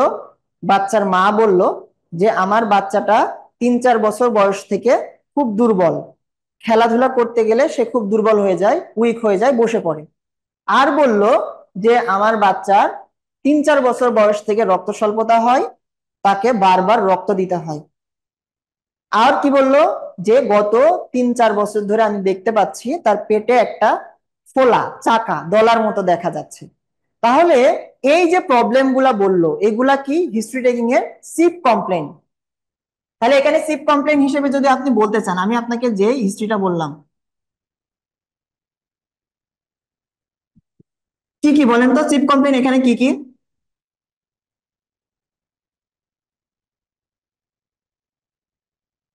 রেসপন্স করেন একটু, বলেন কি কি বলেছি আমি। ভাইয়া ওই তো দুর্বল হয়ে যায়, তারপরে হচ্ছে হ্যাঁ এটা বারবার পার আপনি, দেওয়া লাগে। হ্যাঁ এটা তো আমি রুগীর ভাষায় আপনাকে বললাম। তাহলে হুম। কমপ্লেনটা যদি আপনার ভাষায় আপনি লিখতে চান কিভাবে লিখবেন, কি বলবেন? প্যালোর উইকনেস। হ্যাঁ, জেনারেলাইজড উইকনেস। চিপ কমপ্লেনে অবশ্যই আপনাকে খেয়াল রাখতে হবে এখানে কোনো মেডিকেল টার্ম আপনি ইউজ করতে পারবেন না, আপনি যেটা ইউজ করবেন রুগীর ভাষা, যে দুর্বল হয়ে যায়। জেনারেলাইজড উইকনেস ফর, মনে করেন বাচ্চার বয়স 11 বছর, 3 বছর বয়স থেকে এটা লক্ষ্য করেছে, তাহলে জেনারেলাইজড উইকনেস ফর 8 ইয়ার্স, এটা হইতে পারে। History of repeated blood transfusion, history of repeated blood transfusion for last 8 years, এটা হতে পারে second chip complain. Third chip complain কি হতে পারে? অ্যাবডোমিনাল লাম্প, নাম জি ভাইয়া। অ্যাবডোমিনাল লাম্প, যে ডিউরেশনটা বলবে সেটা। তাহলে বুঝতে পেরেছেন এটা হচ্ছে চিপ কমপ্লেন। চিপ কমপ্লেনের পরে কি থাকে? History of present illness.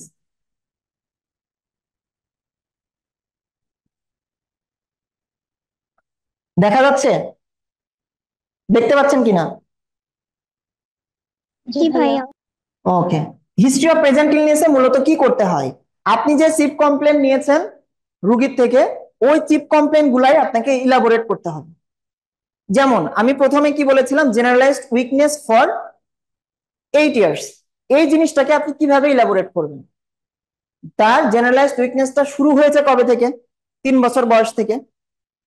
Generalised উইকনেসটার জন্য সে কি হইতো সেটা বলতে হবে, যে খেলাধুলা করতে করতে হঠাৎ করে সে থেমে যেত।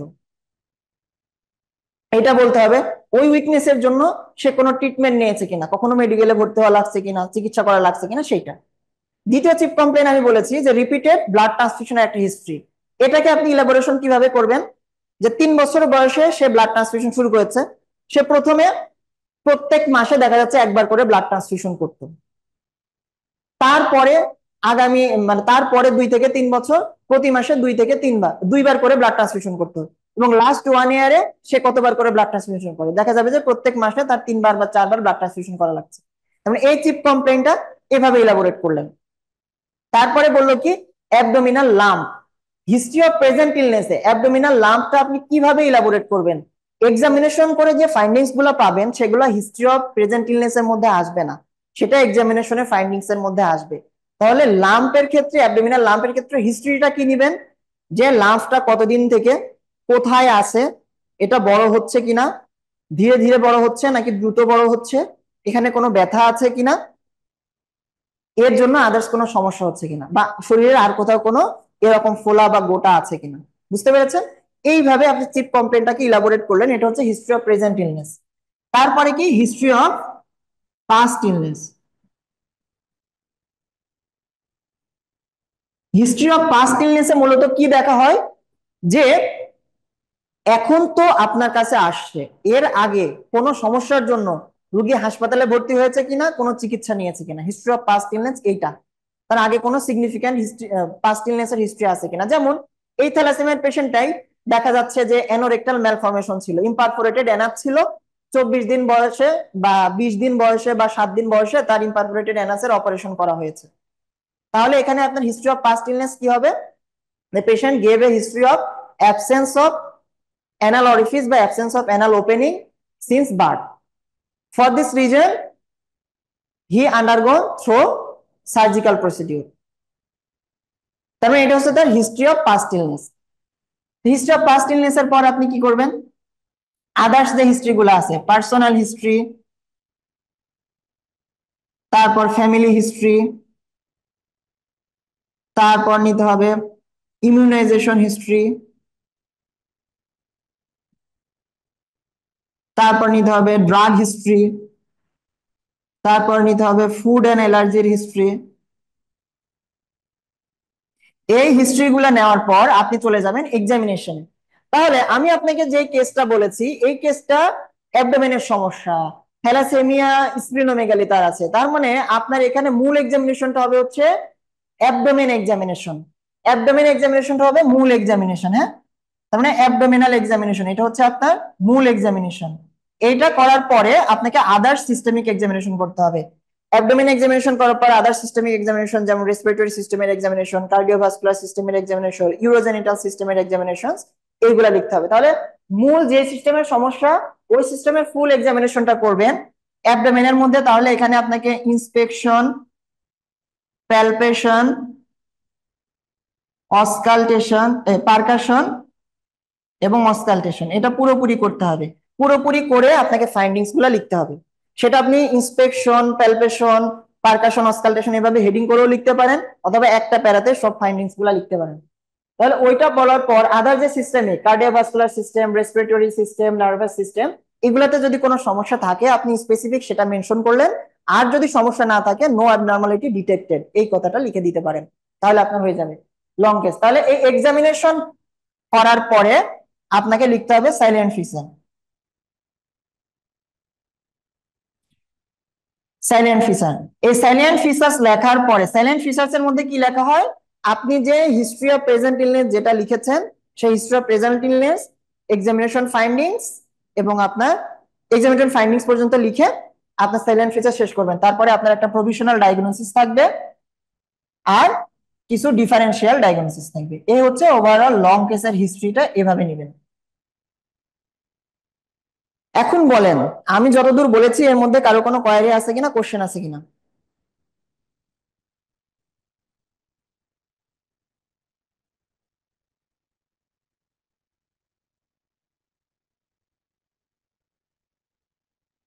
জিজ্ঞাসা থাকলে বলেন।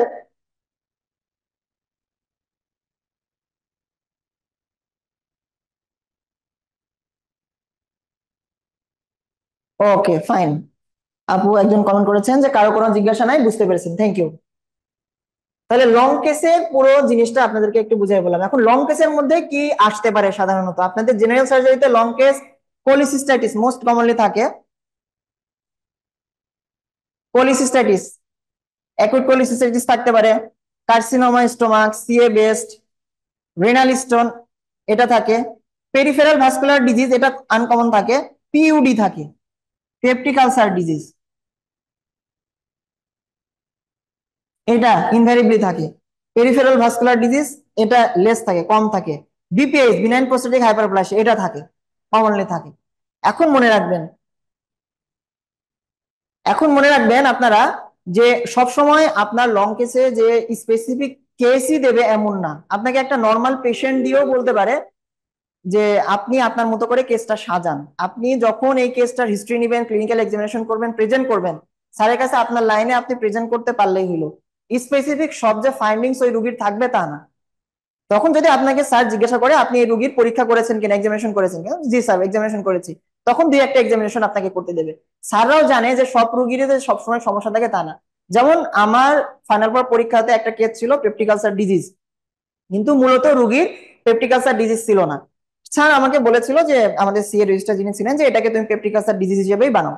তো আমি পেপটিক আলসার ডিজিজ হিসেবেই কেসটা বানিয়েছিলাম এবং প্রেজেন্ট করেছিলাম। এবং জিআইটির যে কোনো কেস যদি আপনাকে দেয়, সেটা পেপটিক আলসার ডিজিজ হোক, কার্সিনোমা স্টোমাক হোক, বিনাইন প্রোস্টেটিক হাইপারপ্লাসিয়া হোক, অবশ্যই অবশ্যই আপনাকে ডিআরই করতে হবে, ডিজিটাল রেকটাল এক্সামিনেশন করতে হবে। স্পেসিফিক্যালি এটা স্যাররা পেশেন্টকে গিয়ে জিজ্ঞাসা করে যে আপনাকে এটা পায়খানা রাস্তায় সে হাত দিয়েছে, ডিআরই করেছে, অবশ্যই অবশ্যই করতে হবে। তো আপনি করবেন, যদি নাও করেন আমি সাজেস্ট করবো করতে, যদি নাও করেন অন্তত রুগীকে শিখাই দেবেন এই কথা যে স্যার যদি জিজ্ঞাসা করে যে আপনার পায়খানা রাস্তায় হাত দিয়ে পরীক্ষা করেছি না, তাহলে আপনি বলবেন যে হ্যাঁ আমি পরীক্ষা করেছি। রুগীকে এভাবে শিখিয়ে দিতে হয়, এবং গ্লাভস জেলি কোনটা আপনি ব্যবহার করেছেন সেটা পাশে রেখে দিতে হয়, বলতে হয়। এই হচ্ছে মোটামুটি আমাদের এই লং কেস গুলা থাকতে পারে। আপনাদের লং কেস সম্পর্কে কারো কিছু জানার আছে কিনা, কোশ্চেন করতে পারেন।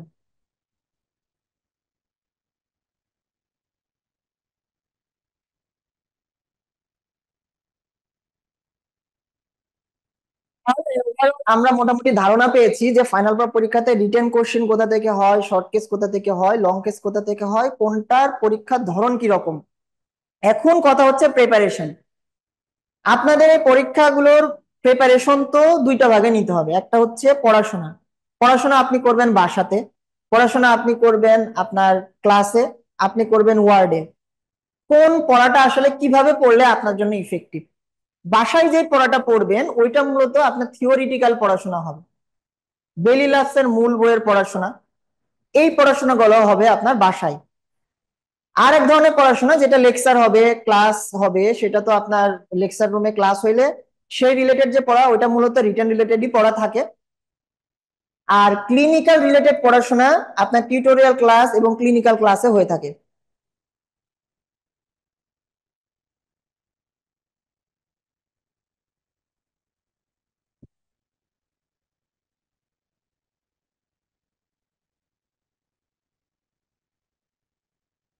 আপনারা কি দেখতে পাচ্ছেন, কোনো অসুবিধা হচ্ছে?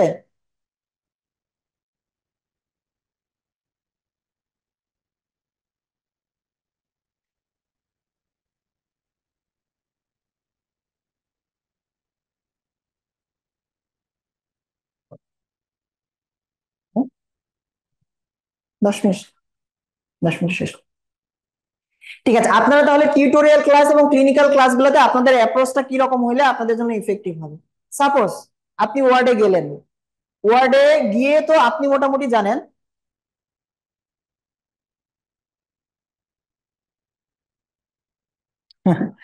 ঠিক আছে, আপনি একটা কোশ্চেন করেছেন যে লং কেস অনেক কঠিন লাগে, সাইলেন্ট ফিচার ইলাবোরেট করতে পারি না।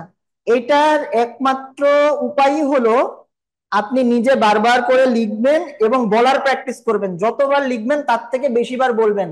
2-3 জন মিলে একটা গ্রুপ করবেন, একটা কেস দেখবেন, হিস্ট্রি নেবেন এবং প্রেজেন্ট করবেন। যতবার প্রেজেন্ট করবেন তত আপনি ফ্লুয়েন্ট হবেন। এই যে আমরা পোস্ট গ্রাজুয়েশন লেভেলে আসে, আমাদের পরীক্ষাও ঠিক একই হয়, হিস্ট্রি নিতে হয়, ক্লিনিক্যাল এক্সামিনেশন করে প্রেজেন্ট করতে হয়, আমাদেরও একই অবস্থা হয়, বলতে গেলে এখনো আটকে যায়। প্র্যাকটিস প্র্যাকটিস প্র্যাকটিস, এইটাই একমাত্র উপায় লং কেসে ভালো করার জন্য। তো আমি যেটা বলছিলাম যে ক্লিনিক্যাল ক্লাস, ওয়ার্ডের ক্লাসগুলো আপনার জন্য ইফেক্টিভ করতে হলে প্রধান উপায় হলো আপনারা ওয়ার্ডে যখন যাবেন তখন দেখে নেবেন যে কি কি কেস আছে। আপনি একটা জেনারেল সার্জারি ওয়ার্ডে ঘুরলে বিপিএইচ এর কেস পাবেন, একটা কার্সিনোমা স্টোমাকের কেস পাবেন, একটা পেপটিক আলসার ডিজিজের কেস পাবেন, বা কার্সিনোমা ব্রেস্টের কেস পাবেন। আপনি প্রত্যেক দিনের ক্লাসে টার্গেট করে যাবেন যে আমি ওয়ার্ডে গিয়ে আজকে এই কেসটা দেখবো। ওই কেসটা লং কেস, পুরোপুরি আপনি বাসা থেকে পড়াশোনা করে যাবেন যে এইরকম কেস কি সিপ কমপ্লেন নিয়ে প্রেজেন্ট করে, ওই সিপ কমপ্লেন গুলো আমি হিস্ট্রি অফ প্রেজেন্ট ইলনেস কিভাবে ইলাবোরেট করব, আলটিমেটলি প্রভিশনাল ডায়াগনোসিস ইনভেস্টিগেশন পর্যন্ত কিভাবে যাব। ওইটা যদি আপনার মাথায় থাকে তখন আপনি ওয়ার্ডে গিয়ে ওই কেসটার সেম ভাবে সেম গাইডে আপনি হিস্ট্রি নেন, তাহলে আপনার জন্য টিউটোরিয়াল ক্লাস এবং ক্লিনিক্যাল ক্লাসগুলো সব থেকে ইফেক্টিভ হবে এবং রুগী দেখা হিস্ট্রি হিস্ট্রি নেওয়া এগুলো ইফেক্টিভ হবে। How to read text book. Text book এখন আপনি কিভাবে পড়বেন? টেক্সট বুকটা আপনি মূলত পড়বেন ভাইবার জন্য এবং রিটেনের জন্য। ডেইলি লাভস, এখন কি তাহলে ভাইয়া আমি শুরু থেকে শেষ পর্যন্ত সব লাইনই পড়বো টেক্সট বুক পড়ার সময়? না, দেখেন এই বইটা আপনারা এমবিবিএস এর জন্য পড়বেন, আমরা পড়েছি এমবিবিএস এর জন্য, পোস্ট গ্রাজুয়েশনের জন্য পড়তেছি এবং পোস্ট গ্রাজুয়েশন পাস করে যাওয়ার পরেও এই এই বইই পড়বো। তার মানে প্রত্যেকের পড়ার ধরন কিন্তু ভিন্ন। আপনাদের জন্য কোনগুলো পড়া দরকার এইটার প্রথম এবং প্রধান গাইডলাইন হচ্ছে আপনাদের যে রিটেনের গাইড থাকে, ইন্ডেভার গাইড হোক বা অন্য যে গাইডই হোক, ওইখানে প্রত্যেকটা চ্যাপ্টারের আগে রিটেন কোশ্চেন গুলো আপনারা দেখে নেবেন যে রিটেন কোশ্চেন কি কি আছে কি কি আছে কি কি আছে। রিটেন কোশ্চেন গুলা মূলত ওইখানে যে অ্যান্সার করা থাকে বিভিন্ন বই থেকে একসাথে নিয়ে কোলাবোরেশন করেই লেখা থাকে, কম্পাইল করেই লেখা থাকে। ওইগুলা পড়লে একটা ধারণা পাবেন, কিন্তু ওই টপিক গুলাই আপনারা ডেইলি লাভস বই খুলে টেবিল থেকে অবশ্যই একটু দেখে নেবেন, তাহলে আপনার মাথায় থাকবে যে ডেইলি লাভস এর কোন জায়গায় জিনিসটা আছে। তখন পরবর্তীতে যখন পোস্ট গ্রাজুয়েশন এন্ট্রান্স এক্সামে আপনারা পরীক্ষা দিবেন, এই বইটা পড়েই পরীক্ষা দিতে হয়, তখন আর এই বইটা নতুন লাগবে না, বইটা আপনার কাছে পরিচিত থাকবে। তার মানে আপনি টেক্সট বই থেকে কতটুকু অংশ পড়বেন এটার মূল গাইডলাইনটা হচ্ছে আপনার রিটেনের বই। আর স্যাররা ক্লাসে এবং ক্লিনিক্যাল ক্লাসগুলোতে এবং মূল লেকচার ক্লাসগুলোতে যেই টপিকস গুলো পড়ায় ওটা তো আপনারা ক্লাস নোট করেন, ওই টপিকস গুলা মূল বই থেকে আপনাদেরকে একটু দেখে পড়তে হবে। এইটাই হচ্ছে টেক্সট বই পড়ার সিস্টেম। পুরো লাইন বাই লাইন পড়তে গেলে আপনি টেক্সট বই পড়ে শেষ করতে পারবেন না, একটা চ্যাপ্টার পড়তেই আপনার দেখা যাচ্ছে 1 মাস 1.5 মাস লেগে যাবে, পড়ার প্রতি আপনার কোনো আগ্রহই থাকবে না। তার মানে আপনাদের সব পড়লে চলবে না, আপনাদের জন্য স্পেসিফিক কতগুলো জায়গা পড়তে হবে, যে কোনো ডেফিনিশন, কোনো ক্লাসিফিকেশন, কোনো ক্লিনিক্যাল ফিচার্স, কি কি ইনভেস্টিগেশন করতে হয়, ম্যানেজমেন্ট পর্যন্ত ইউজুয়ালি যায় না, তবে জানার জন্য আপনি অল্প অল্প করে জেনে রাখবেন। Next, how to complete surgery preparation. আমি তো বললাম সার্জারি প্রিপারেশন নেওয়ার কমপ্লিট উপায় হচ্ছে আপনাকে টেক্সট বই পড়তে হবে, মূল বই, রিটেনের জন্য একটা গাইড ফলো করবেন বেস হিসেবে, ওইটার সাথে আপনি অ্যাড করবেন মূল বই থেকে কিছু কিছু তথ্য। আর শর্ট কেস এবং লং কেসের জন্য আপনারা স্পেসিফিক যে কোনো 2টা শর্ট কেসের এবং লং কেসের বই রাখবেন, ওইটা থেকে নিজেরা এখন থেকে পড়ে পড়ে বারবার প্র্যাকটিস করতে হবে নিজেরা এবং আরেকজনের কাছে বলতে হবে। শর্ট কেস আপনি যতই মেধাবী হন না কেন, যতই মেধাবী হন না কেন, যদি রেগুলার প্র্যাকটিস না করেন মূল পরীক্ষাতে আপনার ভুল হবেই। এজন্য শর্ট কেস ভালো করার জন্য প্রথম এবং প্রধান শর্ত রেগুলার আপনি শর্ট কেস প্র্যাকটিস করবেন। এরকম 10টা শর্ট কেস আপনি সিলেক্ট করবেন, এখন থেকে শুরু করে আপনি পরীক্ষা পর্যন্ত প্র্যাকটিস করবেন, তখন দেখবেন রিফ্লেক্সলি আপনার সব শর্ট কেস আপনি নিজেই পারছেন।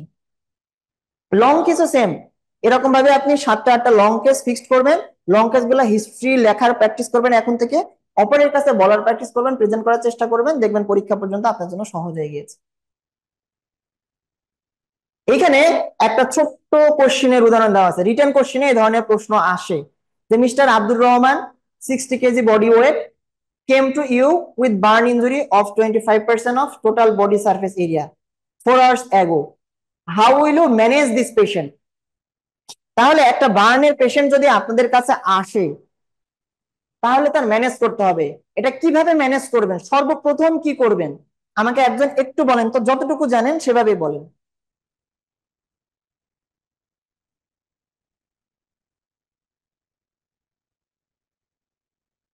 কে একজন বলতে পারবেন যতটুকু পারেন?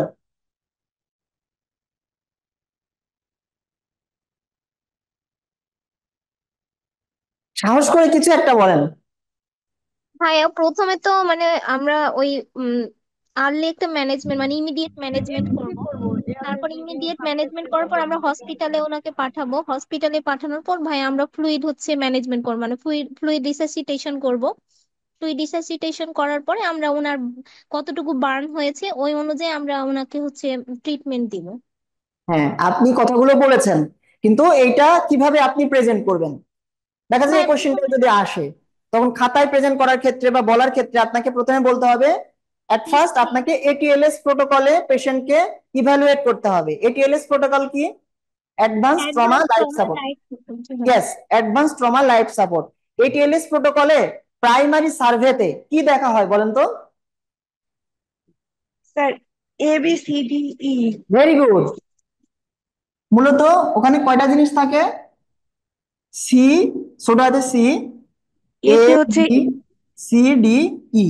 ছোটাতে সিতে কি?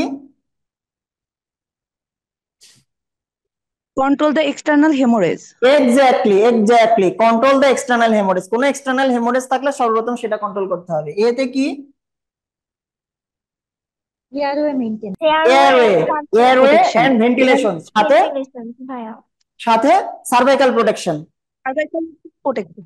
হ্যাঁ, তো একটা পেশেন্টের মনে করেন যে বার্ন হয়েছে, হঠাৎ করে ইনহেলেশনাল বার্ন হয়েছে কিনা ওটা দেখার জন্য আপনাকে তো অবশ্যই এয়ারওয়ে দেখতে হবে।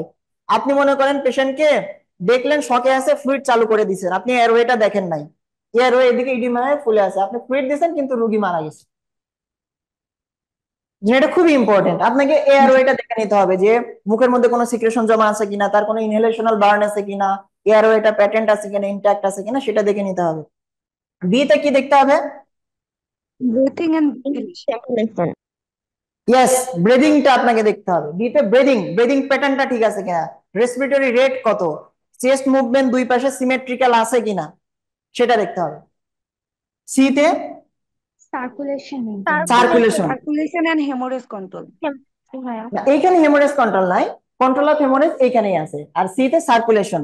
সার্কুলেশনে আমরা কি দেখব? সার্কুলেশনটা আমরা মূলত কিভাবে বুঝবো? রোগীর পালস দেখবো, বিপি দেখবো, পালস দেখবো, বিপি দেখবো, আর পেরিফেরি দেখবো। হ্যাঁ, তার মানে আরেকজন কমেন্ট করেছেন যে সিএবিসি আবার বলার জন্য। এই সিতে বলা হচ্ছে কন্ট্রোল অফ এক্সটার্নাল হেমোরেজ, এতে হচ্ছে এয়ারওয়ে, বিতে ব্রিদিং, সিতে হচ্ছে সার্কুলেশন। সার্কুলেশনে কি কি দেখবো? পালস, বিপি, এই দুইটা দেখে আমি সার্কুলেশন বুঝবো। ডিতে কি? disability, ডিসএবিলিটি কিভাবে Nervous বুঝবো? system. Nervous neurological status. Yes, neurological status. সে হাত compartment, পা ঠিকঠাক মতো নাড়াইতে পারে কিনা, হাঁটতে পারে কিনা, তাহলে আমরা বুঝবো তার নিউরোলজিক্যাল কোনো ডেফিসিট আছে কিনা। আবার তার সেন্স আছে কিনা। অনেক সময় মাথায় আঘাত পেয়ে সে তো সে আপনার কাছে আনকনসিয়াস অবস্থায়ও আসতে পারে, তার মানে তো তার নিউরোলজিক্যাল ডেফিসিট আছে, এটা আপনাকে উল্লেখ করতে হবে। আর ইতে Exposure. Exposed under control environment. অবশ্যই এরকম একটা ট্রমার পেশেন্ট আপনার কাছে আসছে, একটা বার্নের পেশেন্ট আসছে, আপনাকে অ্যাটেন্ডেন্স নিয়ে, কনসেপ্ট নিয়ে, স্ক্রিন নিয়ে পুরো বডিকে আপনাকে এক্সামিনেশন করতে হবে, পুরো বডি, হোল বডি এক্সপোজ করে, হেড টু টো। তাছাড়া কোথায় কোন ইনজুরি আছে আপনি এটা মিস করে ফেলবেন। বুঝতে পেরেছেন? তাহলে আমরা বুঝলাম যে এটিএলএস প্রোটোকলে প্রাইমারি সার্ভেটা কিভাবে করতে হয়। এই প্রাইমারি সার্ভেটা করে আমি মোটামুটি রোগীর একটা ইমিডিয়েট ইভ্যালুয়েশন করলাম যে পেশেন্টটা ইমার্জেন্সি কোনো কন্ডিশনে আছে কিনা, তখন আমি একটা ইমার্জেন্সি ম্যানেজমেন্ট করব। ইমার্জেন্সি ম্যানেজমেন্টটা কি? তার যদি কোনো এক্সটার্নাল হিমোরেজ থাকে সেটা কন্ট্রোল করে নিলাম, তার যদি রেসপিরেটরি ডিস্ট্রেস থাকে, তাকে যদি টিউব দেওয়া লাগে টিউব দিলাম, তার যদি দেখা যায় যে আপনাকে চেস্ট ট্রমা হয়েছে, চেস্ট ট্রমা হয়ে তার এখানে নিউমোথোরাক্স আছে, হেমোনিউমোথোরাক্স হয়েছে, তাহলে আপনি চেস্ট ড্রেন টিউব দিলেন, এটা হচ্ছে ইমিডিয়েট ম্যানেজমেন্ট। ইমিডিয়েট ম্যানেজ, তারপর পেশেন্ট শকে থাকলে তাকে আপনি আইভি চ্যানেল ওপেন করে ফ্লুইড দিয়ে শক ম্যানেজ করলেন, দেন স্পেসিফিক ম্যানেজমেন্টে যাইতে হয়। এটা হচ্ছে যে কোনো একটা ইমার্জেন্সি ম্যানেজমেন্টের ওভারঅল প্রোটোকল। তো এরকম একটা বার্নের পেশেন্ট আসলো, আপনি প্রাইমারি সার্ভে করে নিলেন, প্রাইমারি সার্ভে করে তখন আপনি তাকে বার্নের পার্সেন্ট এরিয়াটা ক্যালকুলেট করতে হবে। পেশেন্টের ওয়েট দেওয়া আছে, বার্নের পার্সেন্ট এরিয়া কিভাবে ক্যালকুলেট করতে হয়? আমরা রুল অফ 9 ফলো করি। রুল অফ 9টা কি এখানে সুন্দরভাবে দেখাচ্ছে, দেখেন ফেসের মধ্যে আছে 9, ফেসের মধ্যে হচ্ছে 9%, ফ্রন্ট অফ দ্য চেস্ট এটাতে 9%, ফ্রন্ট অফ দ্য চেস্ট এটাতে 9%, ফ্রন্ট অফ দ্য অ্যাবডোমেন এটাতে 9%, হোল আপার লিম্ব, একটা আপার লিম্ব, রাইট আপার লিম্বে 9%, লেফট আপার লিম্বে 9%। তারপরে এখানে দেখেন ফ্রন্ট অফ দ্য থাই এবং ব্যাক অফ দ্য থাই দুইটা মিলে 9%, লেফটেও 9%, বিলো নি আপ টু ফুট, ব্যাক এবং ফ্রন্ট দুইটা মিলে 9%, রাইটে 9%, লেফটে 9%। আর যে 1% থাকে সেটা হচ্ছে ইংগুইনোস্ক্রোটাল রিজন, এইটা। আর ব্যাকে front of the back 9%, front of the abdomen এটাও 9%। এই ব্যাক অফ দা মানে এটা আপনার back, back of the chest এবং ব্যাক অফ দা অ্যাবডোমেন যেটা বলেন বা ব্যাক অফ দা বডি, সেটা হচ্ছে 9%। এই টোটাল হচ্ছে 100%। সর্বপ্রথম কাজ হচ্ছে আমাকে পার্সেন্টেজ এরিয়াটা ক্যালকুলেট করতে হবে।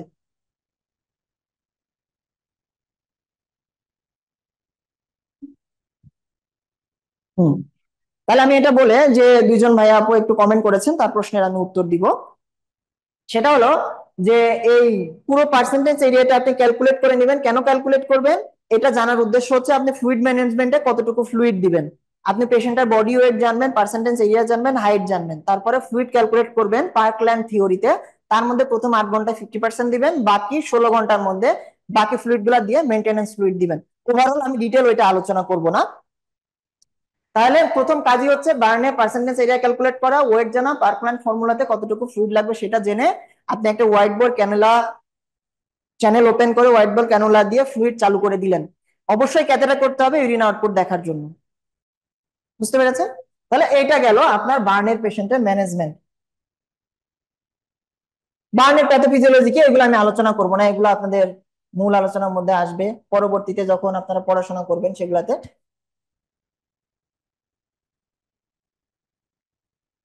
এখন এগুলো হচ্ছে রিটেনের কোশ্চেন বা রিলেটেড কোশ্চেন, যে একটা পেশেন্টের warning signs of burn to the respiratory system, যে রেসপিরেটরি সিস্টেমে যদি আপনি এই সাইনগুলো দেখতে পান তাহলে বুঝবেন যে এই বার্নটা খারাপ।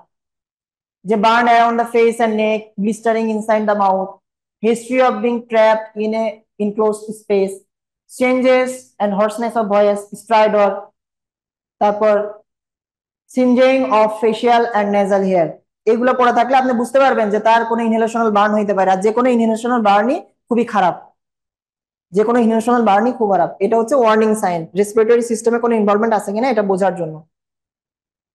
এখন একটা বার্নের পেশেন্টের কিসের জন্য ডেথ হয় এগুলো রিডিং পড়ে, এগুলো আমি ডিটেল আলোচনা করতেছি না, এটা আপনারা মূল পড়ার মধ্যে জানতে পারবেন। তো এই রিলেটেড রং কেস রিলেটেড দুইজন ভাইয়া আপু একটু কোশ্চেন করেছিলেন যে অনেক সময় স্যাররা হিস্ট্রি জানতে চায়, অনেক সময় সেলিয়েন্ট ফিচার জানতে চায়, আপনি কিভাবে প্রেজেন্ট করবেন। এখানে প্রশ্নের ধরনটা আপনাকে বুঝতে হবে। যে স্যার যদি আপনাকে প্রশ্ন করে যে প্রেজেন্ট ইওর কেস, তখন আপনি চিফ কমপ্লেন মানে হিস্ট্রি অফ চিফ কমপ্লেন থেকে শুরু করে একদম ক্লিনিক্যাল এক্সামিনেশন করে আপনার প্রভিশনাল ডায়াগনোসিস পর্যন্ত বলে থামবেন। আর যদি সাইলেন্ট ফিচার জানতে চাই তখন আপনি সাইলেন্ট ফিচার যেটা লিখবেন, সাইলেন্ট ফিচারে কি লিখতে হয়, চিফ কমপ্লেনটা হিস্ট্রি অফ প্রেজেন্ট ইলনেস এটা লিখেছেন এবং ওখানে কিছু মেডিকেল টার্মিনোলজি আপনি ইউজ করতে পারেন। যদি স্যার বলে যে তুমি সাইলেন্ট ফিচারটা বলো, তখন আপনি পেশেন্টের সাইলেন্ট ফিচারটা বলবেন, এরকম ভাবে স্পেসিফিক ভাবে প্রশ্ন করবে। এখানে আরেকটা প্রবলেম দেওয়া হয়েছে, সেটা হলো যে a patient came to emergency department with the complaints of sudden severe abdominal pain associated with nausea and vomiting, evaluate and manage the patient। এখন আপনি আপনারা যারা আছেন একটু বলেন যে একটা পেশেন্ট এরকম হঠাৎ করে সাডেন সিভিয়ার অ্যাবডোমিনাল পেইন নিয়ে আসলো, তার নশিয়া হচ্ছে, ভমিটিং হচ্ছে, কি হতে পারে, কি মনে হয় আপনার কাছে, যতটুকু আপনারা এতদিন পড়াশোনা করেছেন বা রুগী দেখেছেন বা যতটুকু ধারণা হয়েছে?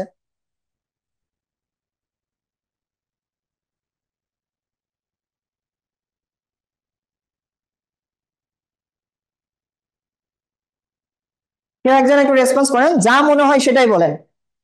পেপটিক আলসার ডিজিজ POD হতে হতে পারে, পারে। হ্যাঁ হতে পারে, peptic appendix ulcer disease, appendix acute appendicitis, acute appendicitis হতে পারে, আর অ্যাকিউট কোলেসিস্টাইটিসও তো হতে পারে। অ্যাকিউট কোলিসিস্টাইটিস হতে পারে, acute pancreatitis, অ্যাকিউট প্যানক্রিয়াটিস হতে পারে, কোলিলিথিয়াসিস, ইয়েস, কোলিলিথিয়াসিস হইতে পারে, অ্যাকিউট হেপাটাইটিস হইতে পারে। তার মানে যে কোনো অ্যাকিউট ইনফ্লামেটরি কন্ডিশনই হইতে পারে, ট্রমারও হিস্ট্রি থাকতে পারে, ইন্টেস্টাইনাল অবস্ট্রাকশনও থাকতে পারে। এক্স্যাক্টলি, একজন কমেন্ট করেছেন ইরিন আপু, ইন্টেস্টাইনাল অবস্ট্রাকশন, থ্যাংক ইউ, আপনিও সঠিক বলেছেন যে এতগুলো ডিডি হইতে পারে। তাহলে আপনার রিটেনে যদি এরকম একটা প্রবলেম দিয়ে কোশ্চেন আসে, আপনার প্রথম কোশ্চেনটাই থাকবে হোয়াট ইজ ইউর ডিডি, 4টা ডিডি, মেনশন 4 ডিডি। তারপরে সেকেন্ড কোশ্চেন আসলো যে এরকম একটা অ্যাবডোমিনাল কেস পেন নিয়ে হিস্ট্রি নিয়ে আপনার কাছে আসে, আপনি কিভাবে আপনার ডায়াগনোসিসটা কনফার্ম করবেন।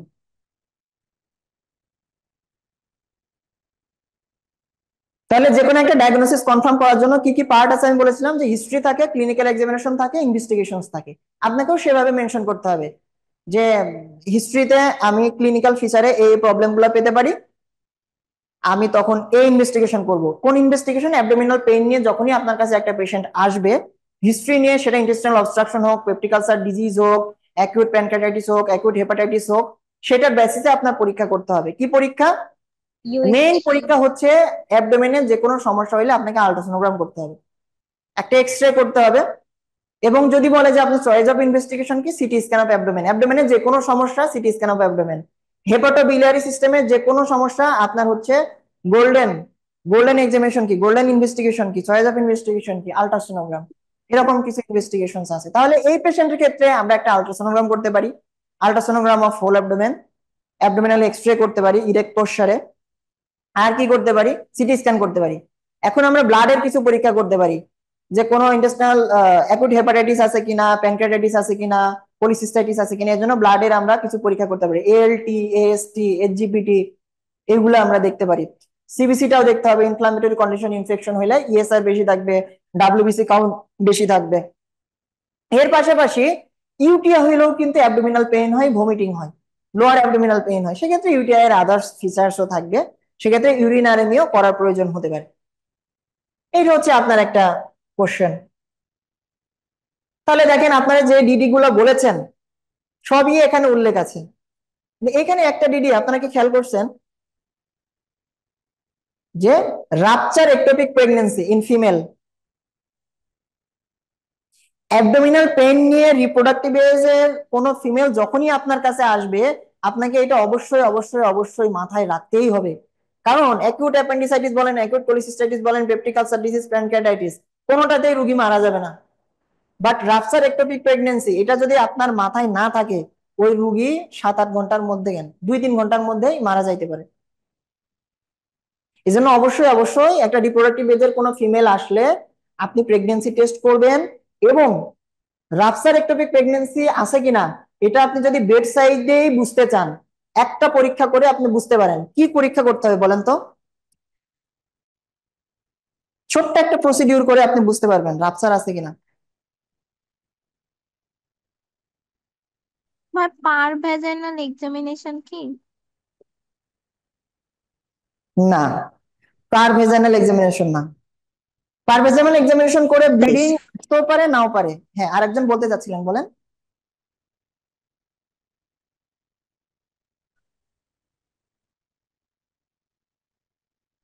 আপনারা কি ওয়ার্ডে কখনো লক্ষ্য করেছেন এরকম রিপ্রোডাক্টিভ এজের কোনো পেশেন্ট আপনার কাছে আসছে, অ্যাবডোমেন দেখলেন একেবারে টেন্স টেন্ডার, পুরো পেটই ব্যথার কথা সাধারণত বলে, তখন আপনি কি করবেন? সিরিঞ্জিং করবেন অ্যাবডোমেনে, প্যারাসেন্টেসিস করে না যেভাবে অ্যাসেটিক ফ্লুইড বাইর করে, ওই লোকেশনে আপনি একটা সিরিঞ্জ দিয়ে ড্র করবেন। যদি দেখেন ব্লাড আসছে, আপনি তো মোটামুটি বুঝে গেলেন যে পেটের ভিতরে নিশ্চয়ই কোনো রাপচার হয়েছে, সেটা স্প্লেনিক রাপচার হইতে পারে, রাপচার একটোপিক প্রেগন্যান্সি হইতে পারে। আমি এরকম বেশ কয়েকটা পেশেন্ট পেয়েছি। ইভেন আমি যখন মানে একদম উপজেলা লেভেলের কিছু ক্লিনিকে চাকরি করার সুবাদে, একবার রিপ্রোডাক্টিভ এজের একটা পেশেন্ট আসছে, কেসটা একটু সেন্সিটিভ, এজন্য এরিয়ার নাম আমি বলবো না, কিন্তু কেসটা কিভাবে ডায়াগনোসিস হয়েছিল সেই হিস্ট্রিটা বললে আপনারা একটু মজা পাবেন।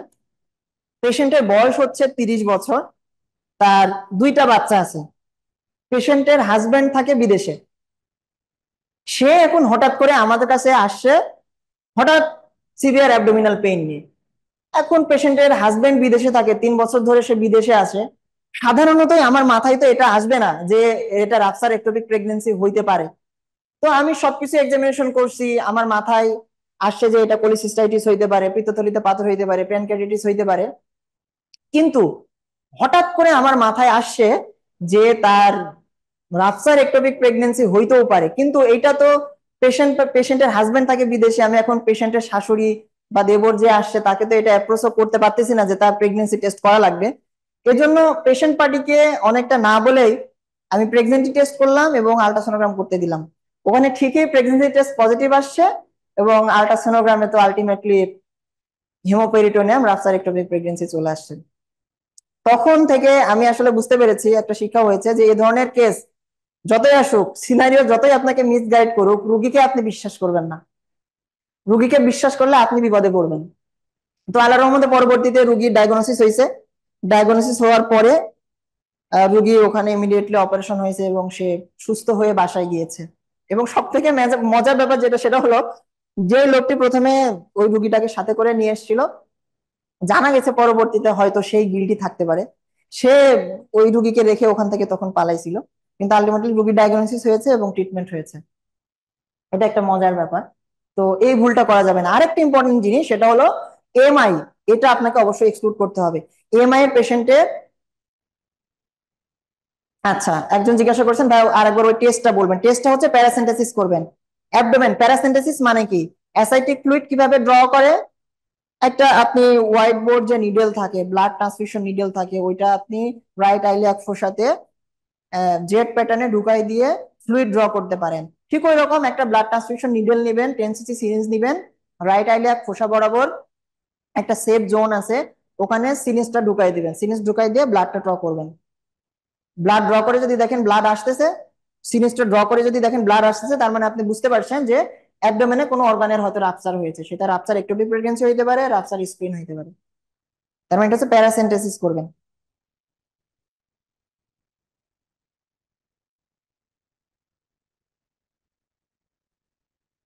ওকে, এতক্ষণ যে আলোচনা হলো, এই নিয়ে কারোর কোনো কোয়েরি আছে কিনা, জিজ্ঞাসা আছে কিনা, কোনো কিছু বুঝতে অসুবিধা আছে কিনা বলতে পারেন।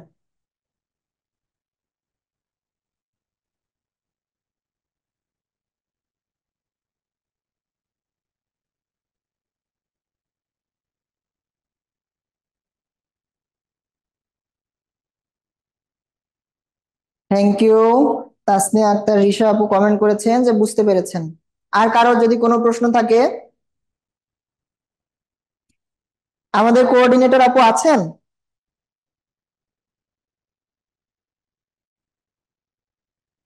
একজন আপু কমেন্ট করেছেন যে সাইলেন্ট ফিচারে এক্স্যাক্টলি কি কি বলা লাগে, বুঝি নাই। সাইলেন্ট ফিচারে মূলত আপনার যে চিপ কমপ্লেইনটা থাকে, যেটা আপনি হিস্ট্রি অফ প্রেজেন্ট ইলনেসে লিখেছেন, প্রথমে ওইটা লিখতে হবে, হিস্ট্রি অফ প্রেজেন্ট ইলনেসের অংশটুকু। তারপরে ক্লিনিক্যাল এক্সামিনেশন করে যে পজিটিভ ফাইন্ডিংস গুলা পেয়েছেন সেই অংশটুকু। তারপরে ইম্পর্টেন্ট নেগেটিভ ফাইন্ডিংস। তাহলে কি বললাম? হিস্ট্রি অফ প্রেজেন্ট ইলনেস, তারপর হিস্ট্রি অফ পাস্ট ইলনেস, যদি কোনো সিগনিফিকেন্ট পজিটিভ ফাইন্ডিংস থাকে শুধু ততটুকু, ক্লিনিক্যাল এক্সামিনেশনে পজিটিভ ফাইন্ডিংস গুলো, এবং ইম্পর্টেন্ট দুই একটা নেগেটিভ ফাইন্ডিংস। এতটুকু বলে আপনি সাইলেন্ট ফিচার শেষ করবেন। আর যদি কারো কোনো কোশ্চেন থাকে।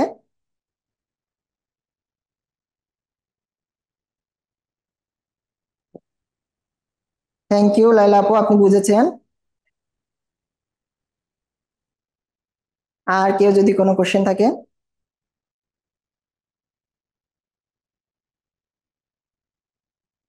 আচ্ছা, এখানে কেউ আছেন এমন যে অনেক বেশি হতাশ আমার মতো?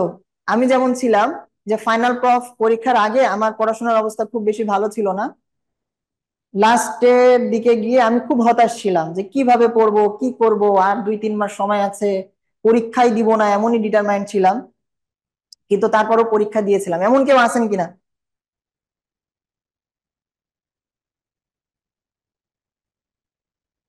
সার্জারির কোনো কমপ্লিকেশন যদি হয়, চিপ কমপ্লেনে কি লিখবেন? ব্যাপারটা একটু ক্লিয়ার করলে ভালো হতো। যদি কেউ কোনো কমপ্লিকেশন বলে, ওইটাই তো তার চিপ কমপ্লেন হিসেবে আসবে। যেমন আপনার পেপটিক আলসার ডিজিজ, এর চিপ কমপ্লেন কি কি হইতে পারে? তার আপার অ্যাবডোমিনাল পেইন হইতে পারে, তারপর তার ভমিটিং হইতে পারে।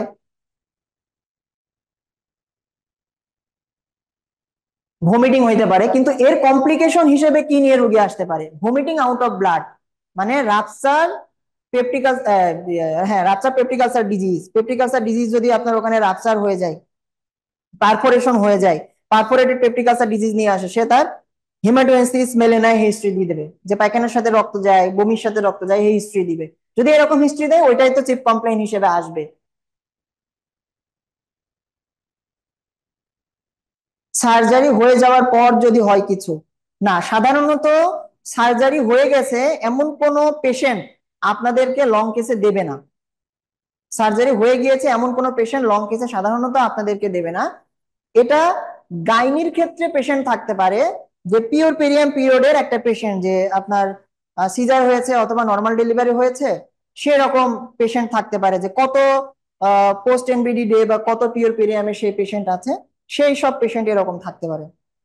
আর সার্জারি পরে কোনো কমপ্লিকেশন যদি ডেভেলপ করে, যে সাপোজ একটা পেশেন্টের থ্যালাসেমিয়ার জন্য স্প্লিনোমেগালি হয়েছিল, তার স্প্লিনেক্টমি অপারেশন আগে করা হয়েছে, এখন আপনার কাছে আসছে, অথবা পোর্টাল হাইপারটেনশনের কারণে তার মানে ভমিটিং আউট অফ ব্লাড হেমাটেমেসিস এটা হয়েছিল, এই হিস্ট্রি নিয়ে আপনার কাছে আসছে, ঠিক আছে, পোর্টাল হাইপারটেনশনের কারণে স্প্লিনোমেগালি নিয়ে আপনার কাছে আসছে, কিন্তু পূর্বে একটা কমপ্লিকেশনের হিস্ট্রি দিল, পোর্টাল হাইপারটেনশনের কমপ্লিকেশনের হিস্ট্রি, কি কমপ্লিকেশন, তার বমির সাথে রক্ত আসছে, সেজন্য তাকে হাসপাতালে ভর্তি হতে হয়েছে এবং তার এন্ডোস্কোপিক ইম্বোলাইজেশন করতে হয়েছে বা লাইগেশন করা লাগছে, এরকম হিস্ট্রি যদি দেয়, সেটা হিস্ট্রি অফ পাস্ট ইলনেসে যাবে, এটা চিপ কমপ্লেনে না, হিস্ট্রি অফ পাস্ট ইলনেসে।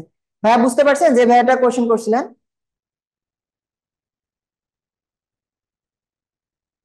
না ভাইয়া, একজন ভাইয়া প্রশ্ন করছেন যে বেলি লাভ সম্পর্কে পুরোটা ধারণা রাখতে হবে কিনা। না, বেলি লাভ সম্পর্কে পুরোটা ধারণা রাখতে হবে না, সবকিছু আপনি পড়তে পারবেন না, আপনাদের জন্য সব থেকে বেশি ইম্পর্টেন্ট প্রিন্সিপালস অফ সার্জারি, এই অংশটুকু, এই অংশটুকু আপনাকে খুব ভালো মতো পড়তে হবে। প্রিন্সিপালস অফ সার্জারি প্রথম যে চ্যাপ্টার, প্রিন্সিপালস অফ সার্জারি, এটা খুব ভালো মতো পড়তে হবে। আর বাকি চ্যাপ্টার গুলা থেকে স্পেসিফিক কতগুলো অংশ যেগুলো রিটেন কোশ্চেনে পরীক্ষাতে আসছে ওইগুলা পড়বেন।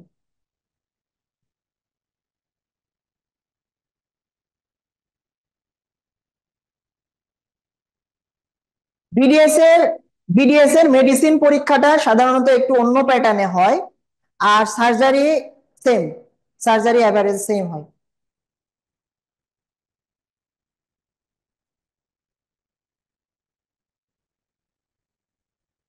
আর আর একজন কি প্রশ্ন করেছিলেন?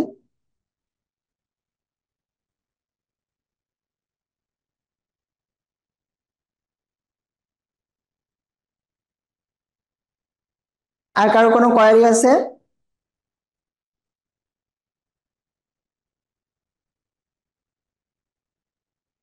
ভাইয়া পড়াশোনাটা কিভাবে করলে ইফেক্টিভ হবে, যেহেতু আইটেম নেই বুঝতে পারি না কেমনে পড়বো। ইয়েস, খুবই ভালো একটা গুরুত্বপূর্ণ প্রশ্ন করেছেন, যে ফার্স্ট সেকেন্ড থার্ড পপে আমাদের আইটেম হয়তো। আচ্ছা, আরেকজন আপু প্রশ্ন করেছেন যে ফিফথ ইয়ারে কিভাবে পড়বেন, তাহলে প্রথম প্রশ্নের উত্তর দিই, সেটা হলো যে আমরা ফার্স্ট সেকেন্ড থার্ড ইয়ারে যখন পড়তাম তখন আমাদের আইটেম হয়তো আমরা বুঝতাম যে এই অংশটুকু পড়লেই হয়, কিন্তু ফাইনাল ইয়ারে তো কোনো আইটেম হয় না, আমি কি পড়বো। আপনাকে পুরো সিলেবাস সম্পর্কে প্রথমে ধারণা রাখতে হবে, যে সার্জারির জন্য আমি বললাম আপনাকে শর্ট কেসের প্রিপারেশন নিতে হবে, আপনাকে লং কেসের প্রিপারেশন নিতে হবে, আপনাকে রিটেনের প্রিপারেশন নিতে হবে। শর্ট কেস কোনগুলো বললাম, আমি মোটামুটি 9টা 10টা শর্ট কেস বলে দিয়েছি, এই 9টা 10টা শর্ট কেসের বই থেকে আপনি পুরো এক্সামিনেশনটা পড়ে নিজে আয়ত্ত করবেন এবং ওয়ার্ডে গিয়ে সেই এক্সামিনেশনটা প্র্যাকটিস করবেন, স্যারদের হেল্প নেবেন, এটা হচ্ছে শর্ট কেসের প্রিপারেশন। লং কেসের প্রিপারেশন কি, লং কেস পুরো আপনি লং কেসের বই দেখে পুরো হিস্ট্রিটা মাথায় নিবেন, ওয়ার্ডে গিয়ে পেশেন্টের হিস্ট্রি নিয়ে নিজে সাজাবেন এবং অপরের কাছে প্রেজেন্ট করবেন, এটা লং কেসের প্রিপারেশন। রিটেনের প্রিপারেশন কি, গাইড দেখবেন, বোর্ডে যে যে পরীক্ষার প্রশ্নগুলো আসছে প্রশ্নগুলো আপনি গাইড দেখে পড়বেন, কিছু জিনিস আপনি ওখান থেকে ক্লিয়ার বুঝবেন না, সেটা বই থেকে পড়ে নিয়ে প্রয়োজনীয় তথ্য গাইডে অ্যাড করে নেবেন, এটা হচ্ছে আপনার কমপ্লিট প্রিপারেশনের সিস্টেম। একজন আপু ফিফথ ডিডি যদি বাই চান্স ভুল হয়, ভাইয়া প্রবলেম আছে, আচ্ছা, ডিডি যেটা আপনি রেখেছেন ওটাতে এক্সাক্ট ডায়াগনোসিসে আপনার আসবে না, যেমন পেপটিক আলসার ডিজিজ নিয়ে যদি কোনো পেশেন্ট আপনার কাছে আসে, তখন আপনি ডিডি হিসেবে কি রাখবেন, অ্যাকিউট প্যানক্রিয়াটাইটিস রাখতে পারেন, অ্যাকিউট কোলিসিস্টাইটিস রাখতে পারেন, তখন আপনাকে ওটা ডিফেন্ড করতে পারলেই হলো যে এটা কেন অ্যাকিউট কোলিসিস্টাইটিস না, কেন অ্যাকিউট প্যানক্রিয়াটাইটিস না, এতটুকুই। ডিডি আপনার এক্সাক্ট ডায়াগনোসিস হবে না, কিন্তু ওর সাথে রিলেটেড এমন দুইটা ডিডি রাখবেন, 2-3টা ডিডি রাখার দরকার নাই, 2টা ডিডি রাখলে সর্বোচ্চ যথেষ্ট। আর কারো কোনো জিজ্ঞাসা?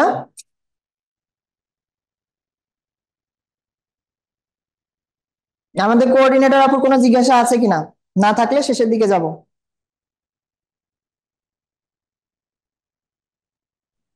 না ভাইয়া, আর কারো মনে হয় কোনো জিজ্ঞাসা নাই। Okay, thank you, thank you so much, আপনাদের অনেক বেশি ধন্যবাদ জানাচ্ছি যে আপনারা এত কষ্ট করে একটা বোরিং সেশনে ছিলেন, তবে আশা করছি সেশনটা একটু সময় লাগলেও একটু বোরিং হলেও আপনাদের এটি কাজে আসবে এবং অনেকটাই ভীতি দূর হবে আপকামিং এক্সাম নিয়ে। এখানে একটা কথা লেখা আছে, the best time to plant a tree was 20 years ago, the second best time is now. অনেকেই দেখেছিলাম এখানে প্রশ্ন করেছেন, কমেন্ট করেছেন যে ভাইয়া এখন তো পরীক্ষার সময় চলে এসেছে, ফিফথ ইয়ার লাস্টের দিকে অল্প সময়, কিভাবে পড়বো, আগে থেকে পড়া উচিত ছিল। ওকে ফাইন, আগে থেকে পড়া উচিত ছিল, আপনি পড়েন নাই, তাতে সমস্যা কি? যে কোনো সময় শুরু করা যায়, আপনি যে কোনো ইনিশিয়েটিভ যে কোনো সময় শুরু করা যায়। কথা হচ্ছে আপনি যখন শুরু করেছেন ওই সময়টা থেকে ভবিষ্যতে আপনি কন্টিনিউ করতে পারছেন কিনা। আপনার যদি এখন 3 মাসও টাইম থাকে পরীক্ষার, আপনি এখন থেকে শুরু করেন, 3 মাস ভালো মতো পড়েন, ইনশাল্লাহ আপনি পাস করবেন, অবশ্যই করবেন। আমি নিজে এরকম ভাবে পাস করেছি। আমার সারা বছরে পড়াশোনার লেভেল খুব একটা ভালো ছিল না, আমি হতাশ ছিলাম, ডিসঅ্যাপয়েন্টেড ছিলাম যে আমি পরীক্ষাই দিব না। আমার ফ্রেন্ড ছিল কিছু ভালো স্টুডেন্ট ছিল, তারা মোটামুটি তারা আমাকে বেশ সাপোর্ট করতো, তারা বলেছিল যে বন্ধু তুমি পরীক্ষাটা দাও যে করে হোক। তখন আমার মনের মধ্যে জেগেছে যে হ্যাঁ আমি ফেল করে করবো, তাতে কোনো অসুবিধা নাই, কিন্তু যতটুকু সময় আছে আমি চেষ্টার সর্বোচ্চটা করবো। তো আল্লাহর রহমতে লাস্ট 3 মাস চেষ্টা করেছি, চেষ্টা করার পরে পরীক্ষা দিয়েছি, আল্লাহর উপর ভরসা করে পাস হয়েছে, ফার্স্ট চান্সেই পাস হয়েছে। তো এটা বলার উদ্দেশ্য হলো যে আপনি কখনো 100% প্রিপারেশন নিয়ে পরীক্ষার হলে বসতে পারবেন না। আপনি যতটুকুই প্রিপারেশন নিতে পারেন নিজের সর্বোচ্চ চেষ্টা করে আল্লাহর উপর ভরসা করে পরীক্ষার হলে যাবেন, আপনার নিজেকে থাকলে আপনি অবশ্যই পাস করবেন। Confidence is very much important. সুতরাং আপনারা যদি আগে থেকে প্রিপারেশন শুরু নাও করে থাকেন, এখনই শুরু করবেন, এখনই আপনার best time. Thank you, thank you all, thank you very much. ভাইয়া আপনাকে অনেক ধন্যবাদ ভাইয়া, থ্যাংক ইউ। ওয়েলকাম। আপনারা সবাই অনেক বেশি ভালো থাকবেন, এবং আপনাদের জন্য যেটা জানানোর সেটা হলো এই একটি সেশন তো এখন দেখলেন অল্প কিছু সময়ের জন্য, তো আপকামিং আপনারা যারা পরীক্ষার্থী আছেন আমাদের জেনেসিসের পক্ষ থেকে, জেনেসিস অনলাইন ইউনিভার্সিটির পক্ষ থেকে আপনাদের জন্য একটি কোর্স চালু হতে যাচ্ছে। 1-2 দিনের মধ্যে আপনাদের রেজিস্ট্রেশন ওপেন হয়ে যাবে, আপনারা রেজিস্ট্রেশন করবেন। সেই কোর্সে যদি আপনারা ইনক্লুড হন, আশা করা যাচ্ছে সেই অনুসারে আপনারা প্রপার গাইডলাইন নিয়ে পরীক্ষা পর্যন্ত নিজেদেরকে প্রিপেয়ার করতে পারবেন।